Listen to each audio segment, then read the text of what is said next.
Jay Crawford, Adam the Bull, Garrett Bush, Dustin Fox, Jason Lloyd, Tyvis Powell, plus, ba-da-da-da-da, you're loving him, Mikey McNuggets. And so many big names, it would take me hours to say all of their names. The ultimate Cleveland sports show starts now. Booyah! Welcome, everybody, to the ultimate Cleveland sports show, along with Jason Lloyd and Tyvis Powell. I'm Adam the Bull. We've got Mike and Anthony on the other side of the glass. Unfortunately, both Earl and Steve, Director Steve, are not with us today. They're both dealing with some personal issues. We are all thinking of them.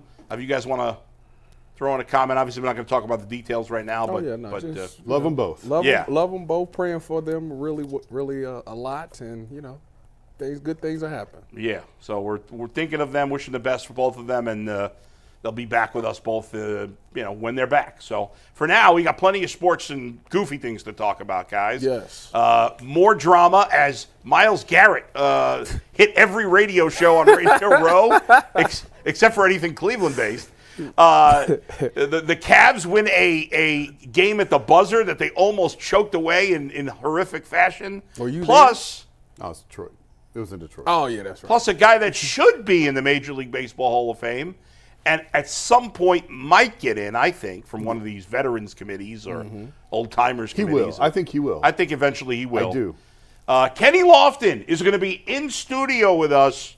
What a great player he was, and what a winner he was. And I think, real quick, Jason, I think that word can be thrown around a lot, winner, but everywhere he went, I think sometimes it's held against him that he bounced around teams. But the reason he bounced around teams is because every time a contender needed a trade piece, this guy helps me win. Also, that's why teams traded for him. Also, by the way, to hang around as long as he did, you got to be pretty good. That's teams right. don't want you. That's you right. have to bring something to the team. A lot of guys burn out in 6, 7, 8 years. Yeah. What you getting at?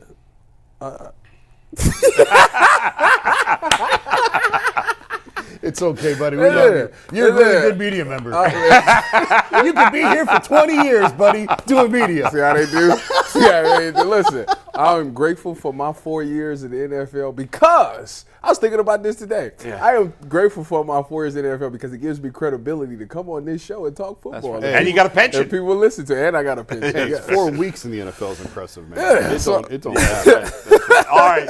Well, we're going to start, obviously, with that crazy game for the Cavs last night. Let's send it to Mike to get us going.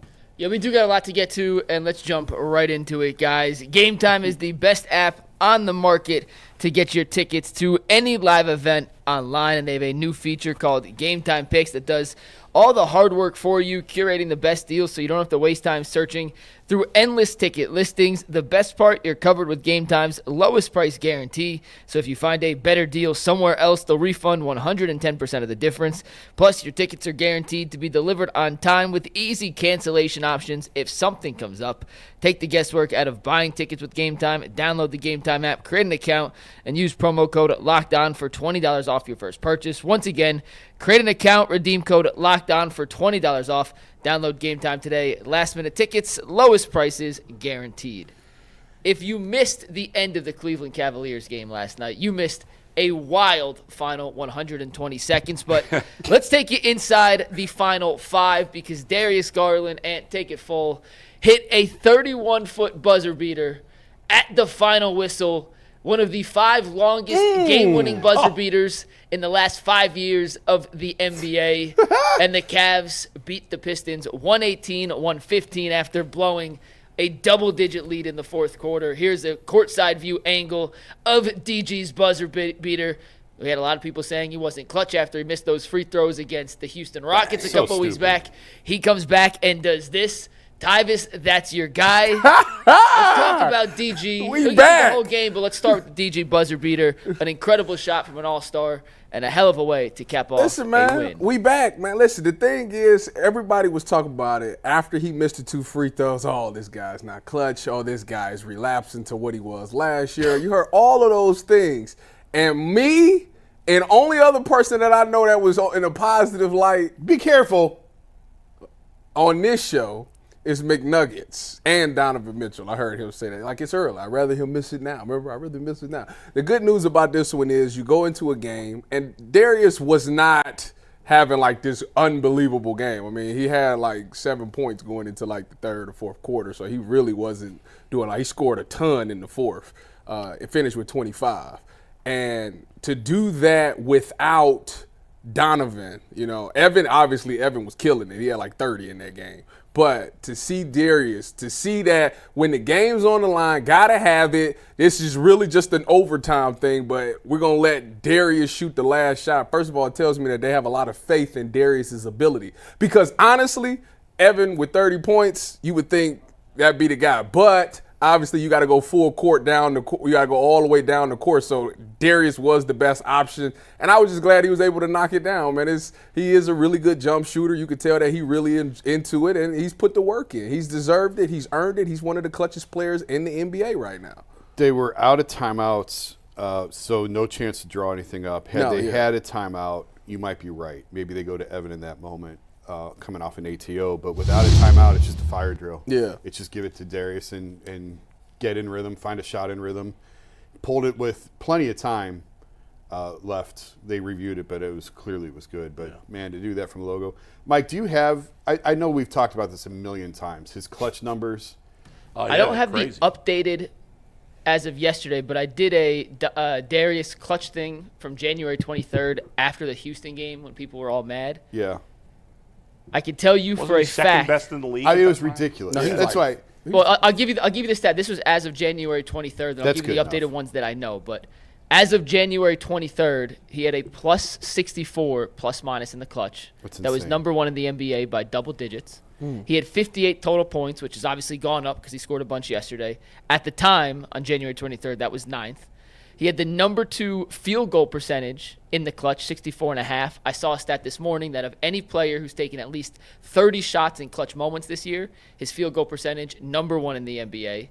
He was 5 of 9. You can make that at least 7 of 11 because he hit 2 threes in the clutch yesterday, so I don't know where that ranks. And as of January 23rd, he had 10 assists to 2 turnovers, a 5-to-1 assist to turnover ratio. That was the second best in basketball. That's all pretty damn good. You could add a little to that, but as I'm of sorry 2 weeks he ago, missed 2 free throws at the end of a game one time. Yeah, he wasn't clutch in that moment. Oh, my God. But he's been clutch the rest I of the guess year. he's human, and he can miss a free throw or two. Yeah. Well, that's the thing. People don't believe that athletes are humans. There is some truth to that. That's why when you hear something come out about somebody that you idolize, it like really tears you down. Because, like, oh, man, they made a human mistake. Yeah. Well, not me. I'm dead inside. I'm dead inside, too. Are you? Welcome to the club. Hey, man, it's actually not bad. I thought you had something else to say. Okay. I'm good. So, first of all, that shot was, you had to have the timing right, obviously, to not take too long to know how. But he looked so calm as he's dribbling the ball up the court. And look at that shot. Like, it's not a heave. He could have gotten closer, but he just hit it with I guess he could have gotten one step closer. He could have. But he was, sure. You talked about getting a shot in rhythm. That's what he you was want. totally in rhythm. All you want is and to it be was in rhythm. it was a real basketball shot, not like a jump. Well, I mean, from now, 31 feet is like, a mid-range jump shot for these guys. I love that's like a good-looking shot. Yeah. they practice those shots pregame every night. Yeah. Not necessarily on the run like that, but from that range. And the fact that he weaved through 3 guys, don't drop this when it comes again. This was not a one-on-one take the ball up court. Right, yeah. Watch, he weaves through. Here's a Star Thompson. Jason Duran right around. Like they knew who was taking the shot. Bang. That's impressive who else as is hell. taking that shot? Impressive as I hell. love the Derrick Rose celebration. The Derrick Rose Was that a friend celebration of makes yours me that laugh. shot that video from close up on the court, Mike? The Cavs tweeted it out. I don't know who. Oh, they who did? tweeted. That's from the Cavs social media account. No, in that instance, all you want is a good look in rhythm. That's all you want. That's what he got. And then you live with I mean, results. because you have it's nothing. If you miss it, all right, we're going into OT. Like, it ain't really that serious. Right. So it was nice to see him do that. But, like, if they had a timeout, I'd 1,000% think Evan was getting that shot. He had 30. I hear you. But I still think Darius is taking that shot because he's been their clutchest guy late in games. Well, the beauty is you have options. That's true. That's the beauty. That's Where true. in the past it was, So let me ask you. give it to And Donovan and Donovan get out of was the on way. the bench. And Well, let Donovan me was on ask the you bench. this. Yeah. Knowing that Darius is one of the clutches. If you're JB, wouldn't you like deny him the ball? Oh. Wouldn't you make somebody else take that shot? Yeah, I mean, I know there were 3 guys that he weaved around, but it wasn't like they played particularly tough. Like, why didn't they attack him? Yeah, because you're terrified to foul. Yeah, you're going to foul him. Terrified to foul. Yeah, I guess that's true. That's a good And they were in point. the bonus. So you foul, he's shooting free throws. So it's as crazy as it sounds. Yeah. It's really hard to play good defense in those kind of situations because and if you saw earlier, literally the last 2 Pistons possessions, Cade Cunningham had got fouled on 3-point shots. Yeah. One I thought was pretty damn questionable, but I didn't think it was a lot of contact. I mean, he finished with 38. Yeah, he played that was well a terrible job by the. Had he not hit that game-winning shot, or had they lost in overtime, we're talking about, oh my God, what a terrible Kenny loss the way they Atkinson choked said at the end. Post game, he's like, thank God Darius made that shot because we were terrible down the stretch. Yeah. We made 2 crucial mistakes that 99 out of 100 times, if you make those 2 mistakes at the end of a game, you do not come out with the dub. And that's why Darius' shot was so important. Yeah. But down the stretch, and any other thoughts on the Darius buzzer beater before we go to the other part of this? I don't know what else is left to say. In the final 2 minutes, the Cavs had a 8-point lead. They fouled Cade Cunningham twice on 2 different 3-pointers. Jared Allen got ejected. I want to play the screen that got the ejection here. You can play whatever you want, Ant. This was on Asar Thompson. They'll show you a replay. Laid him out. Jared said he said afterwards, Thompson, when he was coming around screens, was wailing his arms, and he got slapped in the face twice and was like, I'm going to send a lesson. Good. I like this from Jared. I just wish we kind of saw it against the Celtics last night. Can we see it again? 2 nights ago. Yeah, let's show some replays. Bang! Yeah. But I love it. Like, that's the kind of attitude this Cavs team needs. You know, weight room. I love that Jared did this, and I love that Evan Mobley had a great game. I just can't help but think, and I don't want to be negative, but I just like, I need this against the teams that matter. I got to see that against the teams that matter. I'd be fine if you did that to Derek White. Let's go. I'd be fine if you did I'd that like to to Derek do it White. to Jason Tatum. I can't stand that guy now. Why you don't like It's kind of hard to put him down. He's a big Wait, dude. why do you dislike Jason Tatum? He rubs me the wrong way. He's such a. I don't like play. There's a thing in basketball right now. It's really bad at the lower levels, where it's like we highlight players trying to humiliate each other, and I don't like that. Wait, what do you mean? Like dunking on somebody? Well, when that Putz Cooper flag dunked on, he had a nice dunk yesterday and the day before. He's very good. He is a very good basketball player. And then he's just like he's like trying to humiliate the guy he dunked on after that. I just don't like that. I know. I guess it's part of NBA when culture. Shaq did it to the dude from the Knicks, did you have a problem with? I just don't like that. I think it's worse now. I think Shaq- the problem is we're seeing Shaq it. was disrespectful. Every time I see a highlight of high school basketball, it's about a kid throwing down a dunk and talking trash. Like, this is what we're highlighting? I just hate it. It's the passion in it. No, but it's the social media. It's the passion. Passion is one thing. I Trying mean, to listen, humiliate your opponent I can't. because you dunked is lame. In this situation. And it's bad that we're teaching it's okay to be a Can I say something real quick on that? I can't. Yeah. If I ever dunked on someone, I would talk endless amounts of shit. I'm just telling you right now. If I ever dunked, I would talk. Well, if I dunked on you, I would talk so much shit to you. You would not come back to work the next day. First of all, it's just the. I'm not talking about like talk. It's just like getting your body on top of somebody. Oh, like, yeah. Back off a little bit. They've been doing that. They were doing that in the 90s. I know what I was saying. I'm not about to sit here and Why throw are rocks we and hide my hand because I used to get an interception. Why are we encouraging and I used to kids point at to use the that kind of behavior? I don't like the kids doing it, but Well, that's what we're doing by behaving that way, and I just think it's ridiculous. I hate it. Hang on. You missed what Tyvis said. What? You would get an interception and you would point at his mama? Point at his mom. I swear to God. I expect I better swear from you to of all God. people. Listen, I was a different guy Yeah. when I had that helmet on. Like I Yeah. was different. And how do I know? Because at Ohio, so I only did it on home games at Ohio State. What would happen is, So you'd find out where the you mom know is where sitting? no, you know where the away team section Yeah. is. It's on that opposite end that of the corner. in that In the corner. corner. So I would always get Like, a go pick, home to your mama? and I point right to his mom. It's your boy, huh? It's your boy. But like Jason Tatum the other night, there was a time where I think That's pretty good. who was Hey. at one point, like I don't know, it was Strus or Sam Merrill was guarding him, and whoever it was guarding him really tough, and he just kept slamming his body into him and eventually hit the basket. it was Merrill. And like he does the too short. Don't be an asshole. I mean, I just don't. I know I'm spitting in the wind here. Yeah, you are. I just think being Fair. I just think being an asshole to your opponent is lame. And I know that's part of the culture of sports. I hate it. No, that's fair. One more thing on this game before we pivot over to the Myles stuff. Yeah. But Evan Mobley did not have a good game against Boston. We talked about that at length yesterday. Yeah. Last night he bounced back and played a much, much better game. 30 points, 9 rebounds, 7 assists. He hit 3 threes, was 10 of 16 from the floor. Bull, we had the discussion on the panel yesterday. Yeah. Hey, do it against the better teams. Right. And last night was what we expected from Evan, a big bounce-back Yeah, an performance against unbelievable the team. game.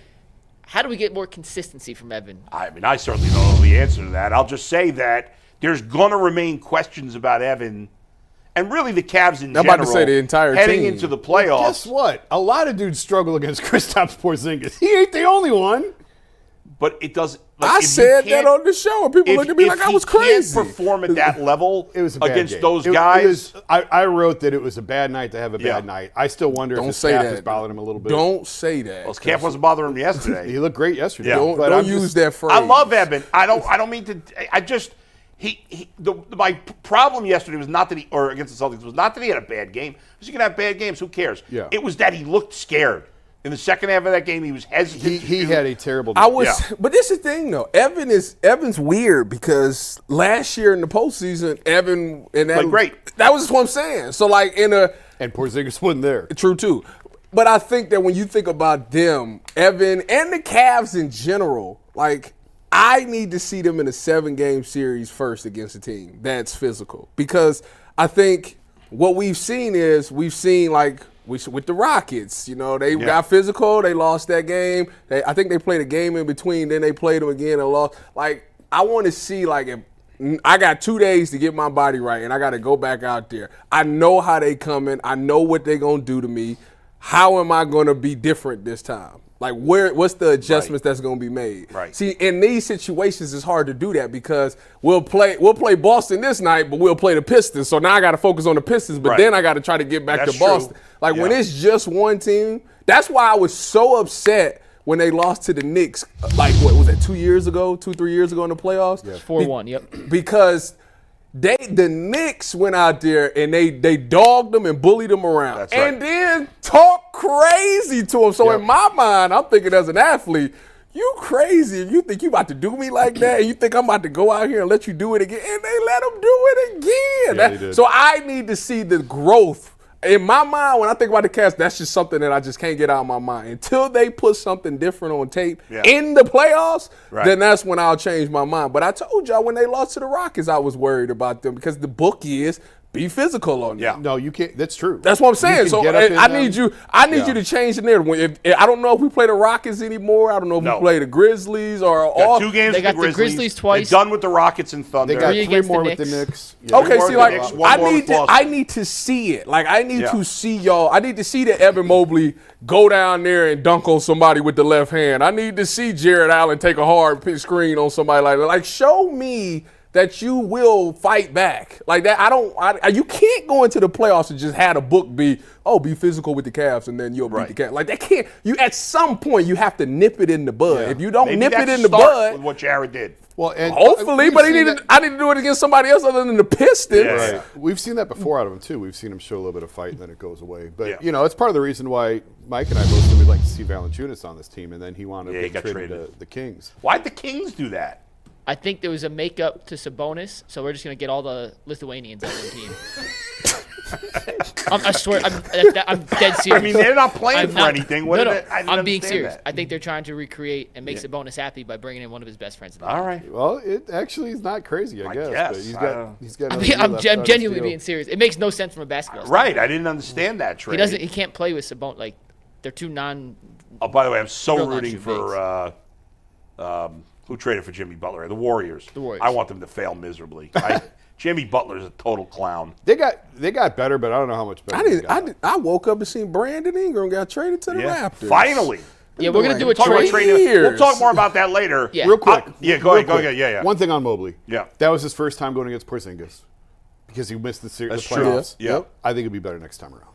I mean, well, you have to be. you win against No, I it. You get know what what to you're saying. do. I get I what think you're he'll saying. look more like the guy. It's all part of the learning curve. It is. Listen, he's made huge strides He this has, year. and this is the next progression in that. Is being more consistent against the other big guys. I think he'll be better. Now, again, are they going to beat Boston this year in the playoffs?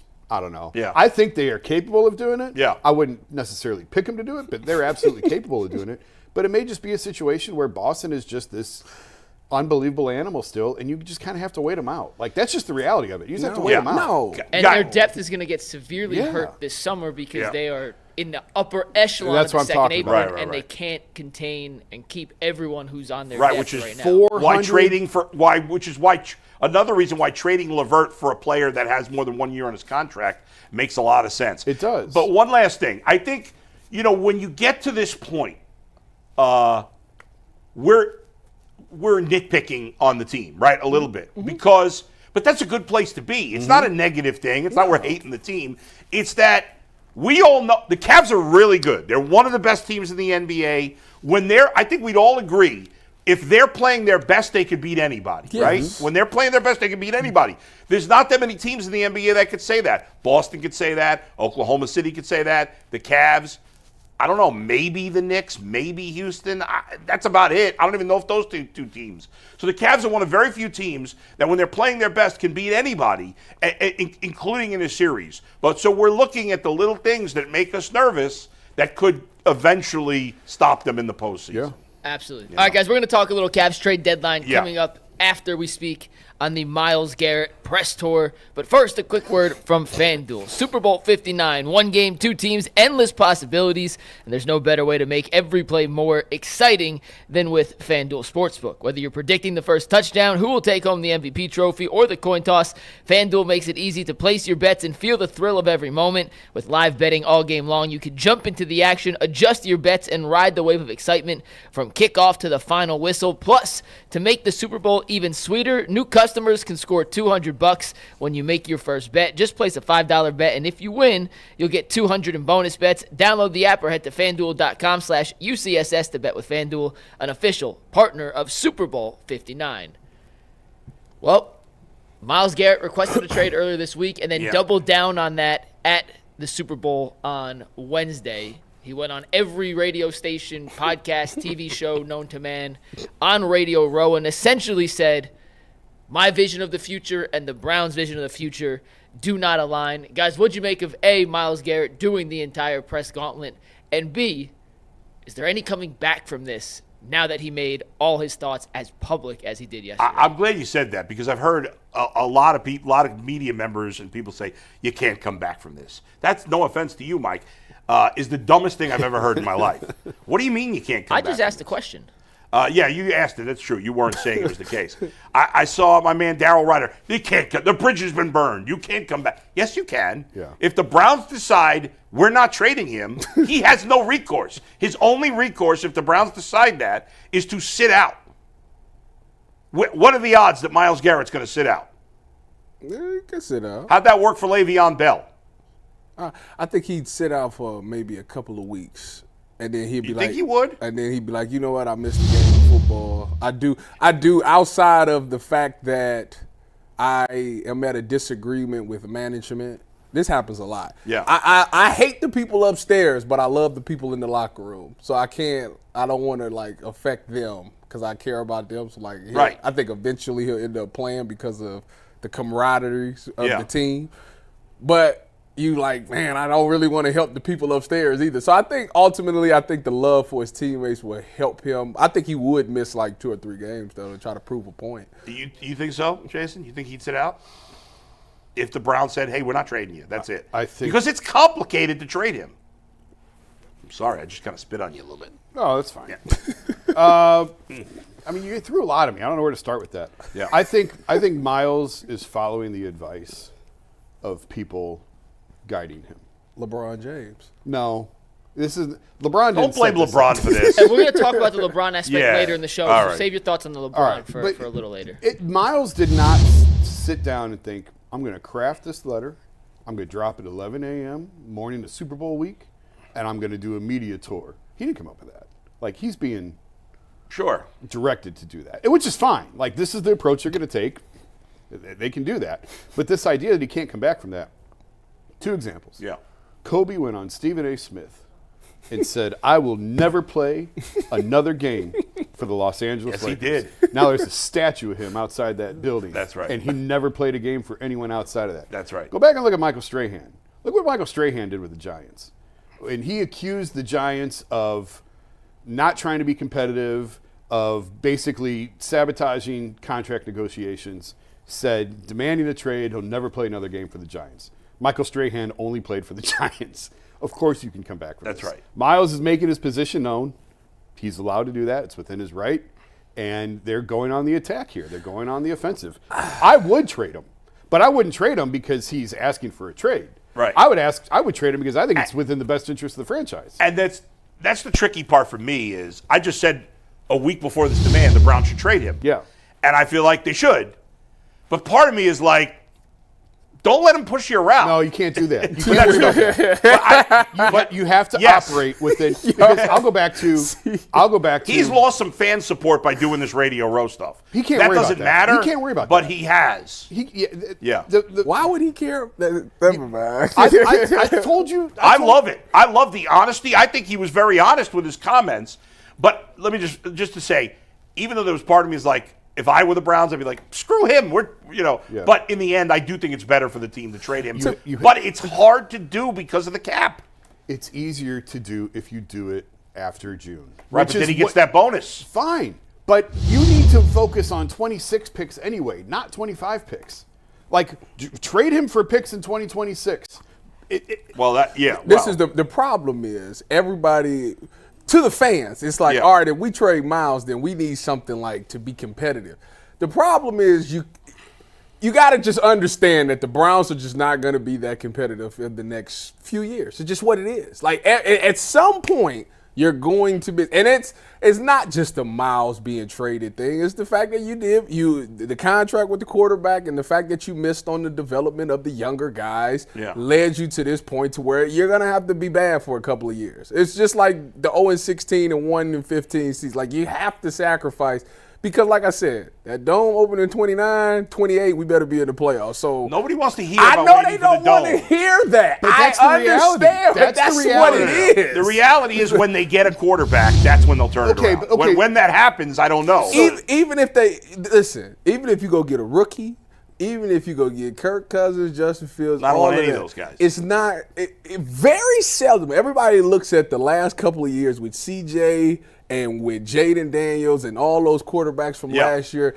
It don't happen like that all the time. Like, it just doesn't happen. I'm just saying that is the only way it turns around in a hurry. That is unlikely, though. That is an unlikely scenario. What are you trying to accomplish? Yeah, Trying to win a Super Bowl. Okay. Yeah. So who's the quarterback, either in the draft or in free agency? None. Who is going to you're going to put on this team next year, and you're going to keep Myles Garrett, and you're going to keep this group together. Yeah. And you're going to beat some combination of Joe Burrow, Lamar Jackson, Josh Allen, and Patrick Mahomes to get to the Super Bowl. No, the Browns have no chance to win the Super Bowl. None. For the next 2 years. Zero. No chance. So what are we doing Yeah, here? right. That's why you trade them. Listen, I the Browns should just go ahead and look. This is what we gonna do.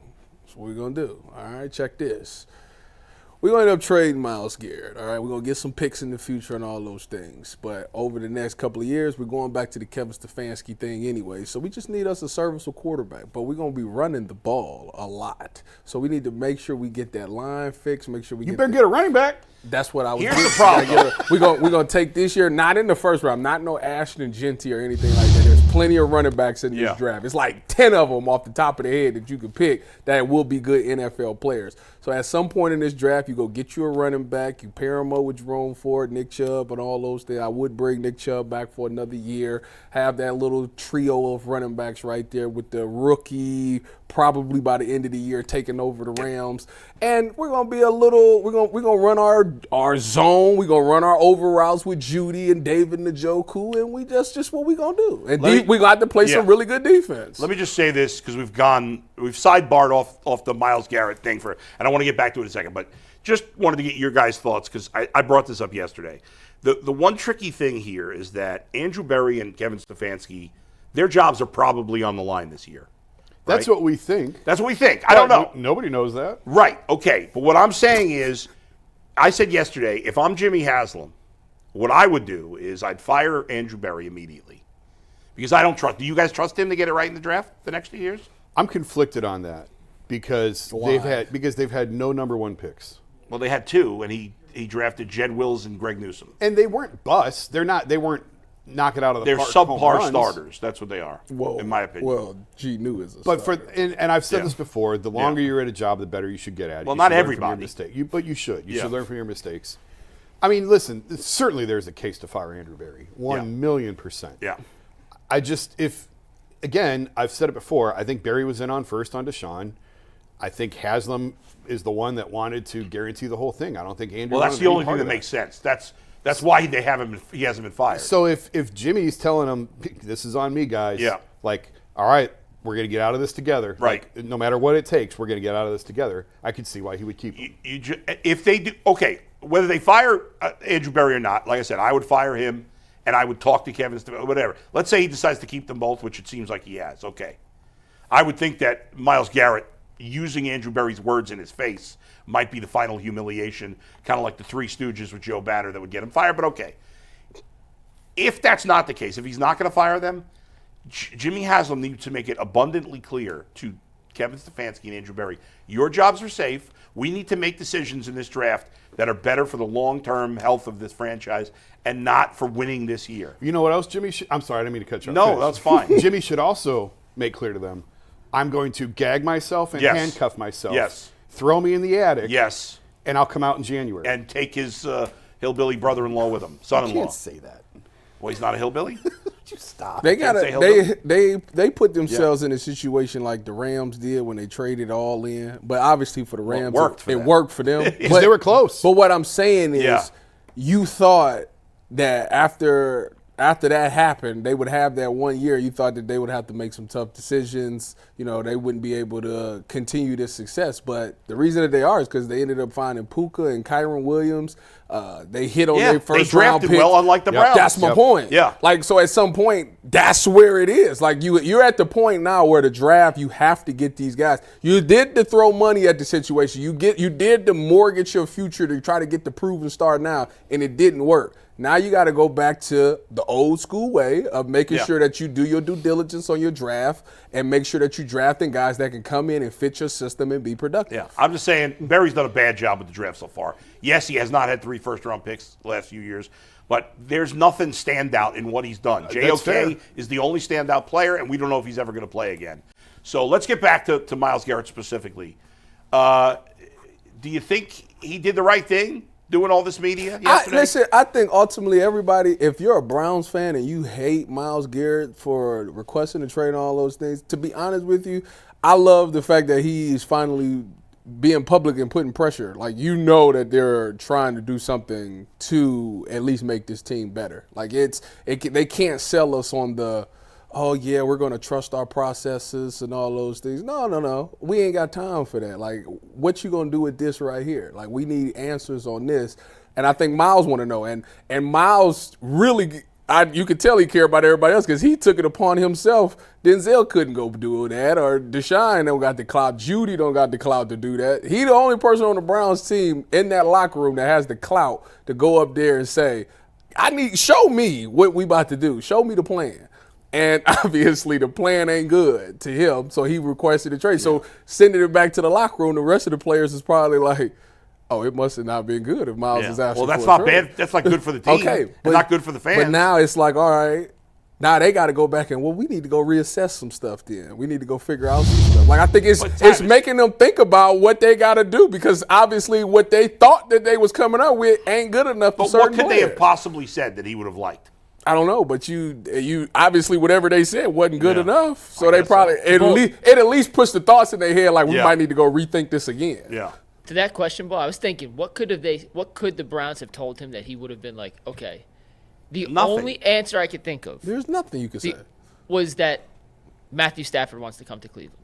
And I think that's incredibly unlikely. No. Here's what happened. Matthew Stafford would have to get divorced to come to Cleveland because his wife. That's what I'm saying. Very unlikely, but that was the only thing I could think of that may give him hope that this is a Super Bowl contender. It, Myles Garrett has kind of wanted to leave for a couple of years. His family encouraged him to kind of stay, and I think that's changed in the last year because it's clear now that it's going to be a while or it's most likely going to be a while till the Browns are able to win, if at all, in his career. And so it does make sense for the Browns to move on, and it does make sense for him to want to move on. And by the way, you mentioned Nick Chubb. If I'm Nick Chubb, I'd want to play somewhere else too. I hate to say it. Everybody would. Who wants to be part of this? Yeah. Like who? Unless you've got deep family ties or you've really sunk down roots, you got married, you got kids that are in schools here, whatever else. I don't know why. If Denzel is going to say he might want to be traded, and he's from here, you can't pay any attention to that. Denzel ain't going anywhere.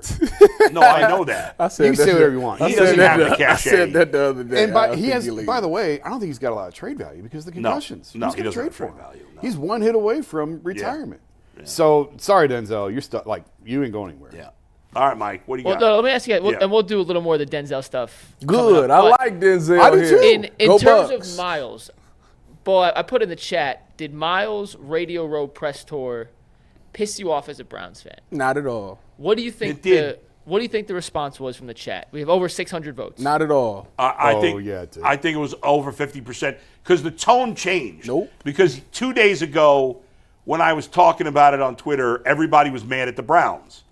And people are still mad at the Browns, but there was a lot. When I said this is silly that people are blaming LeBron, a lot of people got mad and were blaming LeBron, blaming Myles Garrett, and to some degree taking the Browns off the hook because of this tour. No. I think it felt triggering to fans the way LeBron, did the TV show to leave.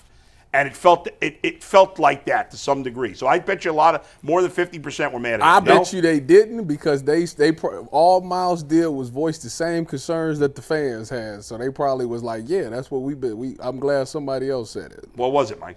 Well, we got one for you think the fans are mad. We have one for you they don't think the fans are mad. Jason, break the tie before I tell you. Majority fans are mad.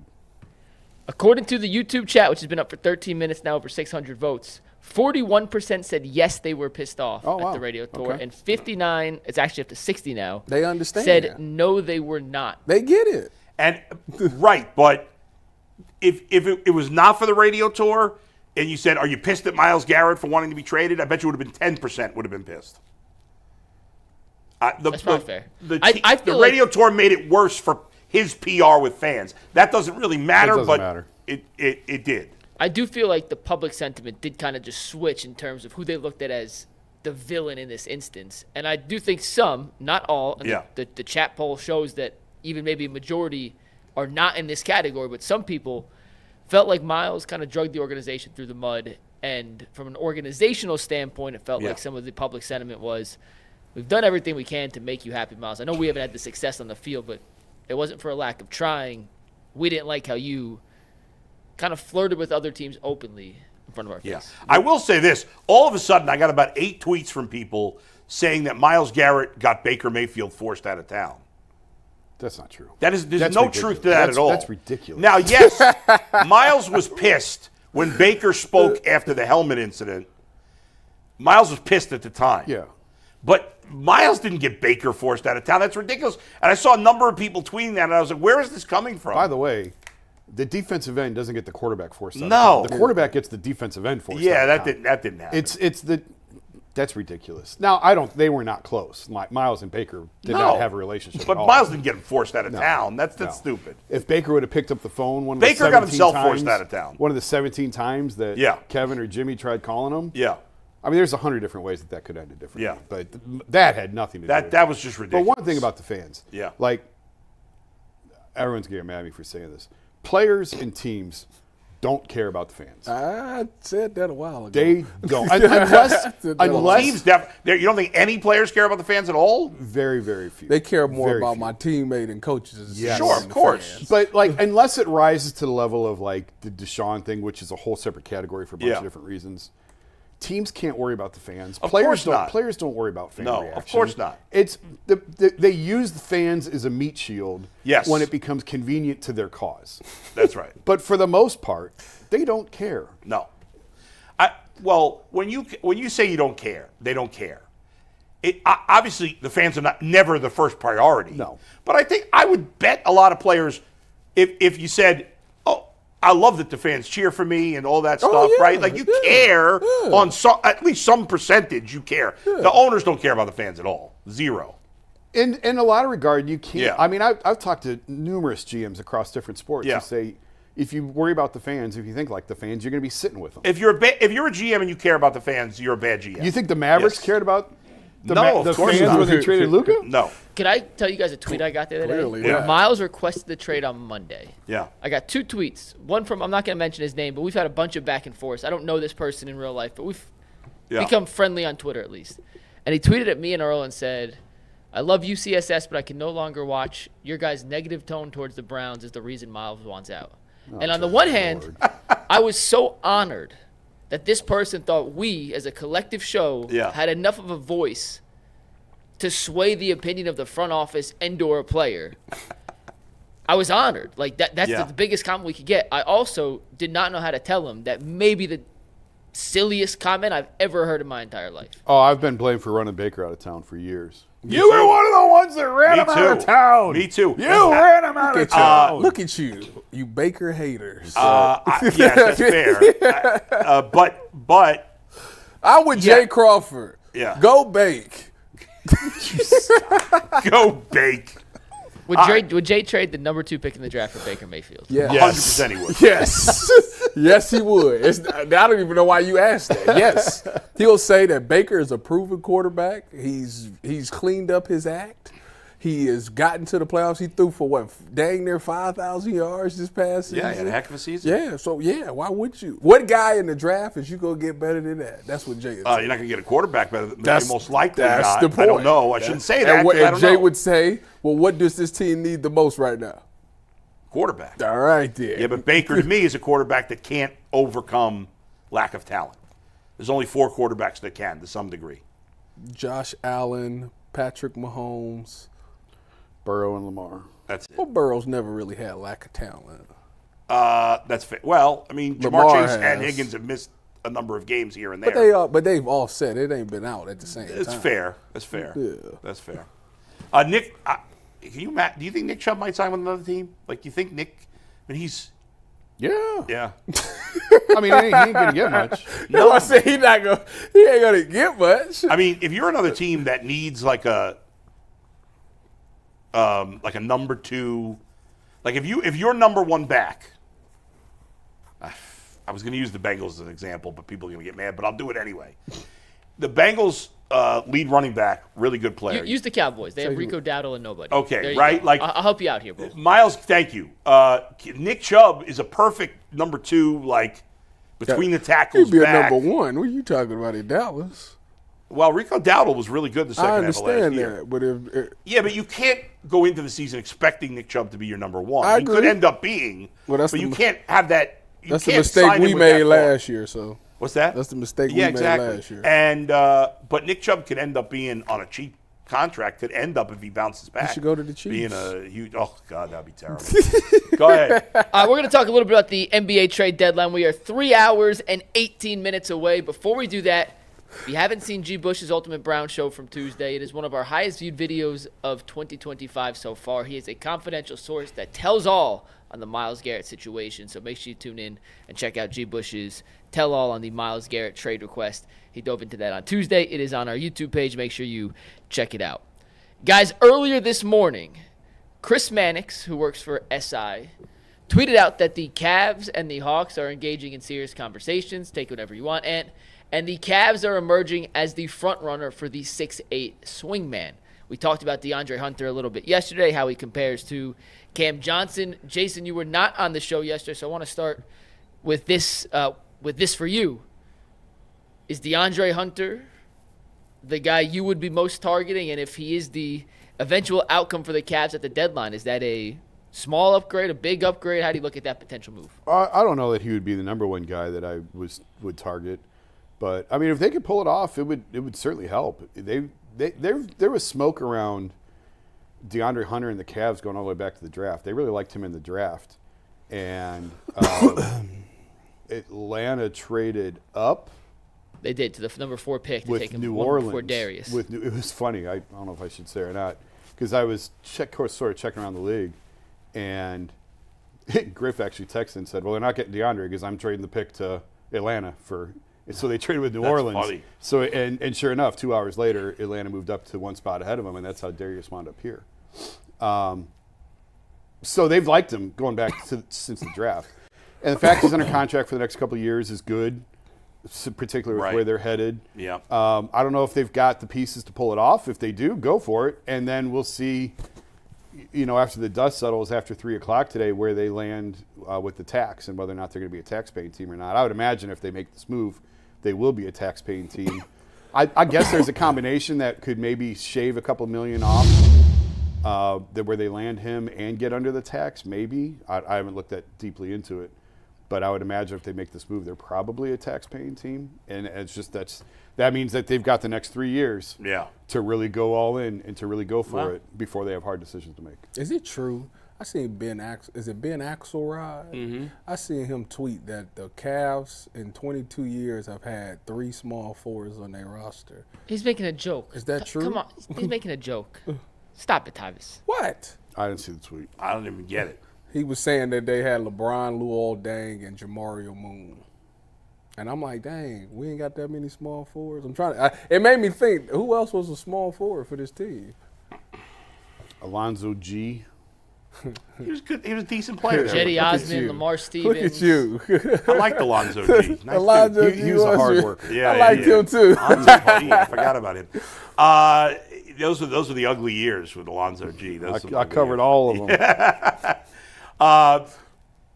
So, Mike, by the way, is there a backup center on Houston on Atlanta that they could get as part of a 3-for-2 deal or something? You got no center. Or is that something they're more likely to get in the buyout market if they make a 3? I think that's more of a buyout market potential. Yeah. But there is a way to finagle the deal, and I'm pulling up the trade tracker right now just to make a fake one. But there is a way to get under the luxury tax and DeAndre Hunter. I mean, if you do that, it's a home run. What are we? I think we're talking about the getting under the luxury tax so much. Like, does it fans involve? don't care about that right Does now. it involve trading Max Strus? It does not involve it. It's LeVert and then pieces, much smaller pieces to match the salary. Tristan. You could do Tristan. You could do Porter. Niang, Porter. You got to do a little more than that. Well, the key. Let's get back to the focus of this with DeAndre Hunter because that's what people care about. How big a difference does he make for the Cavs? I think the significance with DeAndre Hunter is it moves Dean into a backup role as a backup big. Right. And you're not relying on him. That moves ahead of Niang, so you're not relying on him as much. It gives you some flexibility there. You could really get creative with some of the lineups that you play. You could play Dean and Hunter together with Evan Mobley or with Jared Allen. So it's definitely an upgrade, 100%. It's an upgrade over what they've got. And, I'm kind of with Mike. I think Cam is a better fit. I think he's the number one. But if they don't have the pieces to make that work, if they can, if the price is less on Hunter, his contract is very reasonable the next couple of years. It's like 21, 22 million, I think, the next couple of years. He played defense, though, I tell you that. So he does. He guards. He can make shots. He's not as good of a shooter. No. Right there you can see he's not as good of a shooter as Cam, but he can make shots. So I think, and again, he's a guy that they've targeted going back to the draft in 2019. Yeah. Which one do you always liked? Which one? What is he, 6'8"? So he's 6'8", has a 7'2" wingspan. He was known as a defensive stopper coming out of college. He played with Ty Jerome at college. I said he was 24 yesterday. Hand up, I'm wrong. He's 27, which is still young, but not as young. I don't know where I got the 24 from. So my bad. Hand up. I'm sorry. But he's 6'8" with a 7'2" wingspan. He's moved into a 6-man role this year with Atlanta, which has taken him off guarding the opposing team's best wing, which has helped him be a much better offensive player. I think he'd kind of go back into the role he was in previously in Atlanta with the Cavs, where he'd be the primary defender on whoever the other team's best wing is. So I'd expect his offensive numbers to go down a little bit if he came here. That's okay. Also a much different team and different system. So he may not get the same level of shots, but in terms of a big, versatile, physical defender, he fits kind of the exact mold of what they're looking for. With the 7'2" wingspan, he has the ability to be a small ball four, and even in certain very, very rare instances against small ball teams, he could probably play a little bit of the 5 if you want to go with the crazy old school death style lineup. Well, I mean, it sounds like he's a great fit for them. And, I know everybody, Cam Johnson's, but the difference between the two may be enough that they can get one and not the other. They're probably trying to get both guys, but maybe they realize hey, listen, we don't have enough ammunition to get Cam Johnson, and maybe DeAndre Hunter is a better fit actually because he's a better defender. Well, I mean, don't they need that more? He would take Coral's role. I like Johnson better. I'll stand with that. I want to ask you guys this though, real quick. But wait, Mike, hold on 1 second. I don't think they need more defense. I think they need more offense. But they didn't lose to Boston because they couldn't stop them. They didn't lose to New York. That's one game. They didn't lose to Houston because Houston scored 130. They didn't lose to OKC because. But they've scored. They're second in scoring this year. Not necessarily against the best teams. They're putting up 140 on. But this guy's a good scorer. He's a way better scorer than the guy he's replacing on the Cavs. So you are getting that upgrade on offense, but you're also getting a defensive upgrade. I take him. Listen, you know better than me. I would take him. I'm not saying I don't like DeAndre Hunter. I just like Cam Johnson a little more. And if someone disagrees, there's certainly merit to that. It's not like it's bad. But the difference between the two may be their ability to get one and not the other because they don't have much to trade. Well, that's what I wanted to bring up. Yeah. I think it was very convenient that the leak of their interest in DeAndre Hunter came out yesterday. And I'm curious what you guys think on this, because the timing to me lines up perfectly. A, you leak it out there to essentially tell the Nets, we have another option. If you don't want to budge on your price for Cam Johnson, right, we're fine with DeAndre Hunter. We've always liked him. And then two, it gets it out there that now the Hawks, and I'm sure the leak was on both sides, but the Hawks know, all right, they are serious. If we want to make any deals, and they haven't yet, right, this is a legitimate possibility to send a guy to get some sort of asset back, whether it be a LeVert, a Tyson, a pick, whatever that may be. But I thought the timing was pretty interesting as a hardball tactic by whoever leaked it to potentially get the Nets to lower the price of Cam Johnson. I don't see how it can be a hardball topic, Mike, when there's got to be multiple teams interested in Cam Johnson. And it's not you would think, but we don't know. But, Mike, who are the Cavs don't have anything to offer that the Nets are going to be overly excited about. I just can't see that. Am I crazy? What would the Nets be so excited to get from the Cavs that they're like, we're going to have to give in here and make this deal? I mean, really, the best piece for right now would probably be Jalen Tyson. Right, but what are the odds that there's a team hot and bothered for Jalen Tyson? I mean, I don't know how many teams have him targeted as we got to go get that guy. Yeah. But he's played pretty well. He has. And he looks good. A rookie on a rookie contract. And if he fits your system, I could see why a team would be interested in wanting to get their hands on him. Right. But he's not like the most coveted piece in the league, certainly. Right. There's got to be guys that are available and trade better than him. That's what I'm saying. You leaked this out yesterday, and it tells the Nets, hey, come down in your price. If you want more, we can't match it, and we're okay going with DeAndre Hunter as plan B. So if you want anything and you want to make sure he's out of the team now so you can continue to tank and get the pick that you're trying to get, whether it's Edgecombe, Cooper Flagg, Ace Bailey, whatever these top prospects are, come down in your price, get rid of Cam Johnson, or we're going to go with plan B. You buying what Mike's selling? That the leak got out to try to scare the Nets? Possibility. I just think that there's no way there aren't multiple teams interested in Cam Johnson. What was the betting teams on that? Who did the thing where they had like the odds of who was going to get Cam, and we were second or first, or was we second behind OKC? It was DraftKings a couple weeks ago. I have to find it. But Oklahoma City's had 12 picks to trade for 3 weeks now. They get Chet Holmgren back this week. He's off the injury report. He's off the injury list. If they wanted to trade for Cam Johnson, they could have traded for Cam Johnson at any point. I mean, we've seen all these big trades happen. We've been told OKC is not interested in Cam Johnson. Right. Well, I'm not saying necessarily OKC. Well, I'm just saying, like Mike mentioned all the picks that they have, and they do. They could outkick anybody on any offer of any player that they want with all the picks that they have. We've been told they're not interested in Cam for whatever reason. Yeah. So. Well, maybe he's too similar to what they have there already, that they're looking for a different type of player. The league is that's the one thing, going back to the comment about 3 wings. The Cavs have had 3 wings. The NBA is so wing heavy, and like you've got it's almost like quarterbacks in the NFL. Like that's why Scotty Barnes went as high as he did to Toronto in that draft, because it's so predicated on wings, and that's the one spot the Cavs have not really addressed since LeBron in 2004. Yeah, like they didn't address it when he left the first time because they were sort of holding that spot for him to come back, And then when he left again, they just haven't been able, Okoro wasn't really it. No. So it's the one spot, that 3 spot is the one spot that they really haven't filled since they drafted LeBron 20 years ago. Anything happened so far, like while we've been on? Have there been any trades involving other teams? Davion Mitchell got traded to the Heat for P.J. Tucker. Another salary cap move. Yeah. Just to help. There's always like a bunch of moves like that. And they'll be and it'll be interesting. And the Cavs have to do something, right? At the very least, they're going to make something minor because they want to be able to be involved, I assume, in the buyout market. What do you think about the possibility? I don't know if we've talked about this with you. I can't remember. We mentioned it briefly yesterday. Kevin Love. Is there any possibility they buy him out and he comes back?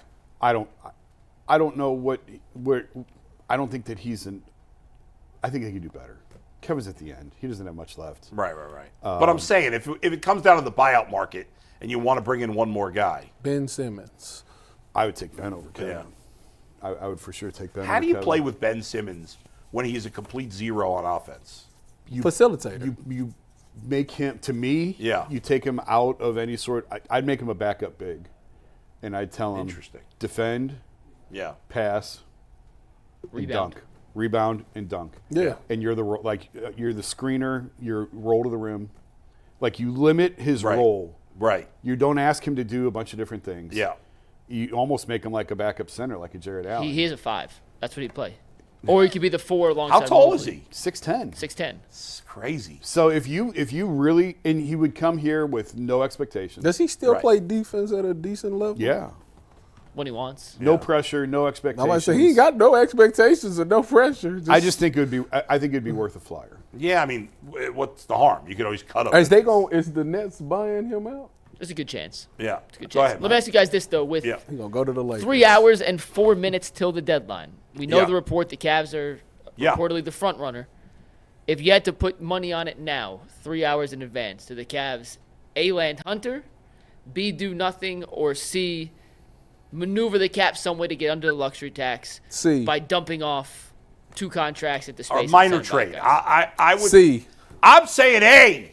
I love it. Hunter or another player of that ilk. Because they come out that locker room. They came out so many times talking about, oh, we don't disrupt this locker room. shut Well, they up. have C. to say that. C. You I'm think saying Donovan's You're going to going come out C. and say we need another piece? He ain't gonna say Significant that. trade, Channing no trade, Frye- minor trade. Where Channing you Frye going? came out and said that when they traded Varejao for him, they hated him for 2 months. I don't know that that's true. That's what he said. I don't know that that's true. I read it today on Twitter. I know, I saw I it seen too. it on Twitter. It must be true. It must be true, right? Varejao.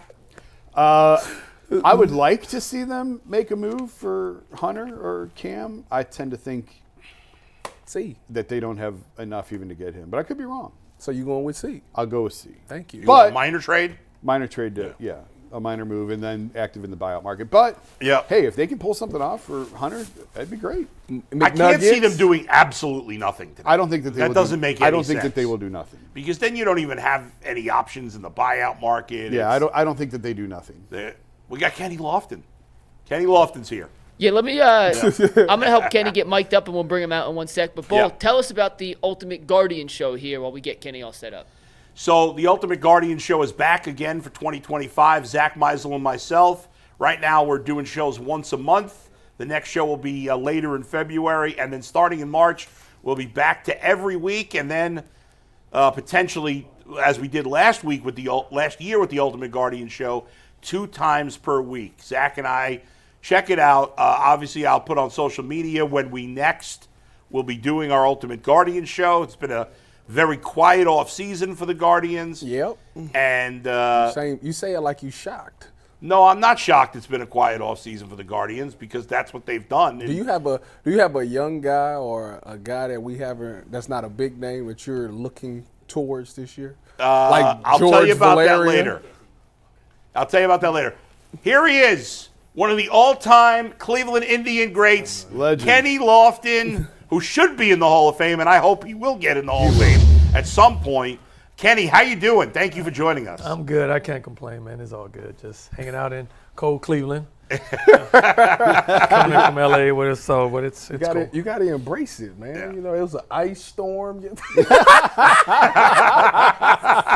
What's wrong with you, man? Yeah. Are you still in Embrace it. Arizona? Huh? You still in Arizona? No, I live in LA now. LA. I got Oh. yeah, it's, You're going even farther and farther west. yeah, it's pretty crazy. It's crazy in LA right now. Did but you survive the fires okay?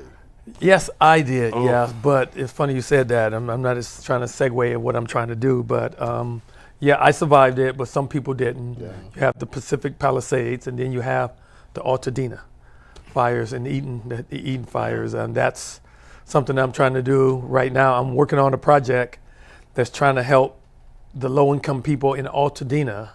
It was an area that was hit that they're not well off. They're unincorporated city. And I'm trying to work on, I've been spoken with some RV companies, so I'm starting a project called Athletes for Altadena. And we're putting some stuff together to try to get RVs for those displaced families in Altadena. Yeah. It's, they have 400 people in shelters right now, so I'm trying to get them out of shelters and have something of a normalcy, and we try to find out some RVs, but it's tough to find hookups because you don't have land. So you're trying to find land to get these RVs. So if somebody in Altadena, Pasadena have land, we need that to try to get these hookups for these RVs, for these people there. So yeah. We've heard so much about Pacific Palisades. We haven't heard anything about Altadena. Yeah. I know. So I feel like I just wanted to take that stand and help, even though I don't have no skin in the game. I'm not from there, but I just know when you are, not well off, and that opportunity for you to get back on your feet or somebody trying to help you. And I can just imagine where I grew up, if that happened to me, where would I get the help from? So I just talked to myself. I talked to Byron Scott. I talked to Doc Rivers. I'm going to be talking to more people, and they're on board of what I'm trying to do. So I just appreciate their support, and I'm going to be asking for everyone. We're going to get a QR code set up so people can put money. We're going to partner up with the Pasadena Community Fund and put it toward there, and it's all strictly for RV housing and the hookups and the connections and the sewerage and the water and electricity, all that's needed. So we can just find areas to Please put let these us RVs. know when you have that, and we will spread it on please the show. do that. Please do that for absolutely. me. But It's just horrible. But on a better note, what are we talking about over here? I'm curious. There we go. Speaking of the weather, how tough was it playing here in April and October? I mean, it was fun playing in Like October. you said, you got to embrace it. Thank man. you. Yeah, that's true. I embrace it. You know, because it's almost like when you know it's there, Yeah, embrace it. Nothing else you can do, but because it ain't gonna change. that's right. What you gonna do? Not play? Yeah. Well, you couldn't do that. We needed you. So you just had to embrace it. I put my gloves on, put my earmuffs on, and they put these extra layers underneath me. I just when I got to the plate, I said, please swing it everything down the middle. Because if you get off the end of the bat or get jammed, you're gonna be like this for 2 innings. That cold on that bat, bro, it ain't no joke. Did you play in the old stadium?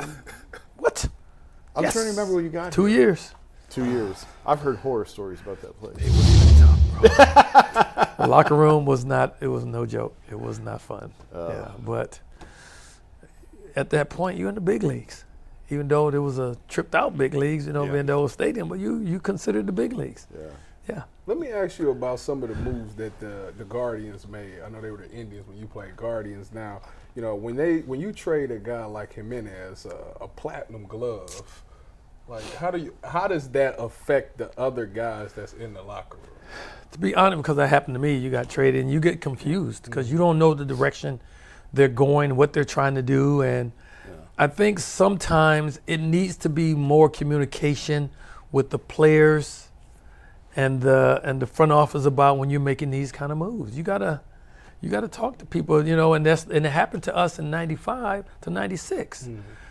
It's like you close and you need to add pieces. You don't minus pieces. And some of your major, like he had a Gold Glove, he was your infield strength. Yeah. And then you take that away. So it's like, what are you guys doing? Are we trying to go to the next level or take another step back? Sometimes you just don't know. Were you blindsided by the trade? What? Oh my goodness. Because, correct me if I'm wrong. Obviously they lose Albert. Yes. They get nothing for him. Okay. And they look at you and think, We can't lose See, him there for you go. nothing. You think you assumed. Don't assume. Well, that was the no, outside not perception. you. Yeah. But I'm saying they assumed. You know what happened when you assume? You make an ass out of you and me. You said it. So, I mean, but yes, exactly. So basically, I would have appreciated for them to come, hey, Kenny, Yeah. we lost Albert.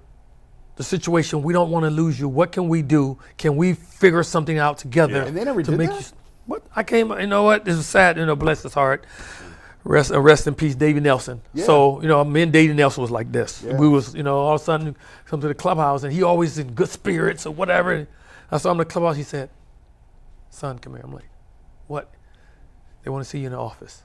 This was during spring training. Yeah, this spring training. I'm Yeah. like, damn, I'm trying to think. I know that feeling. I'm saying to myself, did I go out last night? I do something? You know what I mean? I'm saying, like, what did I do last night to where they come in the office? Did somebody say I did something, or what did I? I'm like, what would you? Yeah. Like, wait, Get that last pit in night? your stomach. You know what I'm saying? Get that You feeling did. in your I'm like, stomach. Oh, man. I'm like, okay, wait, I didn't do that. I was in last night. Yeah. So I'm good with that. That ain't the reason. Because they never call you in, right? No! They never call you in. No, so David Nelson said, they want to see you in the office. So he walks in the office with me. He's going in there. I'm like, Oh, this that meeting. and I walk in the office, and I think I saw John Hart, Mike Hargrove, and I'm like, what's going on? Yeah. Can you sit right here? I sat down. He said, well, Kenny, and John Hart with his, how he, well, Kenny, I think we made a decision and we made a move. I'm like, what? You've been traded. I'm like, what? Oh, my heart just went. I'm like, oh, and I started getting tears in my eyes. I'm like, dang, what did I do? I mean, I just had a great year, and all of a sudden, 96, coming in 90, and then all of a sudden, I'm like, wow, getting traded. Say, we traded you to the Atlanta Braves. I'm like, wow. Yeah, it was like, yeah. When did you know you wanted to come back? No, it was a weird situation. People don't know now, but I was good friends with Marquise Grissom. So he got traded, he was over here, and so I was a free agent. He became a free agent. So we were friends or whatever. And they said, yeah, Milwaukee is trying to figure out, what's going on. And so Milwaukee was talking to me, and I'm going back and forth. And Marquis said, what's going on? He said, Kenny, they love you here, man. I said, I'm sorry. He said, if you got to find a way to get back on. That's all they talk about is Kenny Lofton here in Cleveland. I said, I said, I feel the same way. And then the opportunity came up where he and I can talk, and he said, well, you know what, let's see if we can get you back to Cleveland. And if it wasn't for Dan O'Dowd, Dan O'Dowd gave me a call and said, Kenny, let's talk. I'm like, you know what? Let's talk. He said, we want to get you back to Cleveland. I said, let's talk. So I told Marquise, I said, hey, this is the situation. He said, I feel you, brother. You need to try to get back there. He said, Milwaukee's trying to find a center fielder. Cleveland's trying to figure out what they want to do. I'll go to Milwaukee. You go back to Cleveland. What a class dude, man. Yeah. That's awesome. Yeah. That is nice. Yeah. You know how Michael Vick made the number 7 legendary for football? That's how you did for baseball. Thank you. Yeah. Number 7, like anytime I see somebody with 7, I say, it's Kenny. Yeah. It was. I love that number. It was great. When I went to a couple other teams and I couldn't get that number, I was upset. But you know what? Yeah. I went to San Francisco. Marvin Bernard wouldn't give it up. I went to the White Sox, and the manager, I'm like, Jerry Manuel, you don't even wear the damn number. You don't even put the damn uniform on, bro. You got a dang uniform on. You have the little coat over it. Yeah. Whatever. Offer to pay? Yeah, Marvin Bernard. I said, what you need, bro?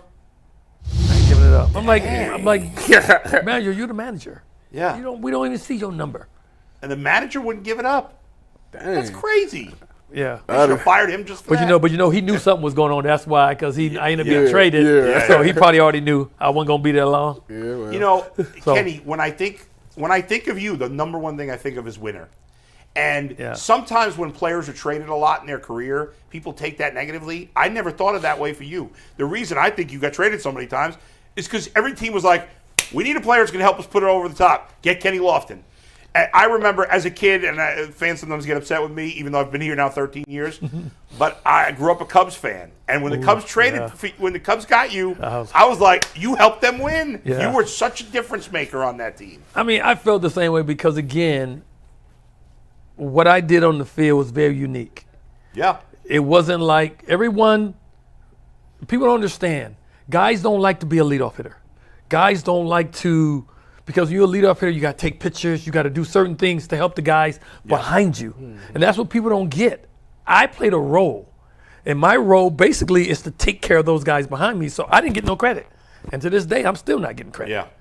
But, that's the way it is. But I felt like because the Cubs needed a leadoff guy, the Giants needed a leadoff guy. So those guys didn't have those players because that was a unique position. And I felt like my time when I was in baseball, I felt I did my job the way it was supposed to be done. Yeah. I thought that I was going to get my credit for being this leadoff guy, doing stuff in the outfield, on the base pass, making the pitchers, erratic or what. That's what I thought my job was. Yeah. So that's what I wanted to do. And then, if I'd have known, started being selfish, I would have been selfish. But I wasn't. Sometimes I go up to the bat to the plate and say, I'm gonna take 2 strikes. Some people were scared to hit with 2 strikes. I wasn't. So that was a game plan of mine to try to help the guys behind me. Yeah. And what's wild to me is, and when you first went on the ballot, there were a lot of guys who were steroid guys on there. And obviously you got pushed off the ballot the first year, which was a disgrace. The writers really dropped the ball on you there. I think with Ichiro going in, there's been a lot of your numbers compared to Ichiro's numbers. You're right. You're right there, or better than him in a lot of categories, and he belongs in the Hall of Fame as you do. And I think now with stolen bases kind of coming back in baseball, and for so many years it's like the leadoff hitter kind of got forgotten. Yeah. And because I remember as a kid, guys like you, like that was special. Vince Coleman. Tim Raines. Tim Raines got in the Hall. Ricky, obviously. Yeah. And you were, and I don't mean to diminish another player, but to me, you were a billion times better than Vince Coleman. I know he stole a zillion bases, but as an overall player, you were so much better than Vince. But to me, it's crazy you're not in the Hall of Fame. I know whatever they call these committees now. It's coming up. Yeah, I know you're coming up. And are you hopeful? That's the thing is that they changed the model of how they go about it. When Fred McGriff, so every 3 years they get to vote on that committee, and only 8 players they get to put, just say, on a board. Yeah. And they get to look at. You only get 8. Right. So for that year, and then after that year, if you're not on that 8, you got to possibly wait another 3 years for that opportunity to come up. So the first 8 of players that came up in 2022, I wasn't on that 8.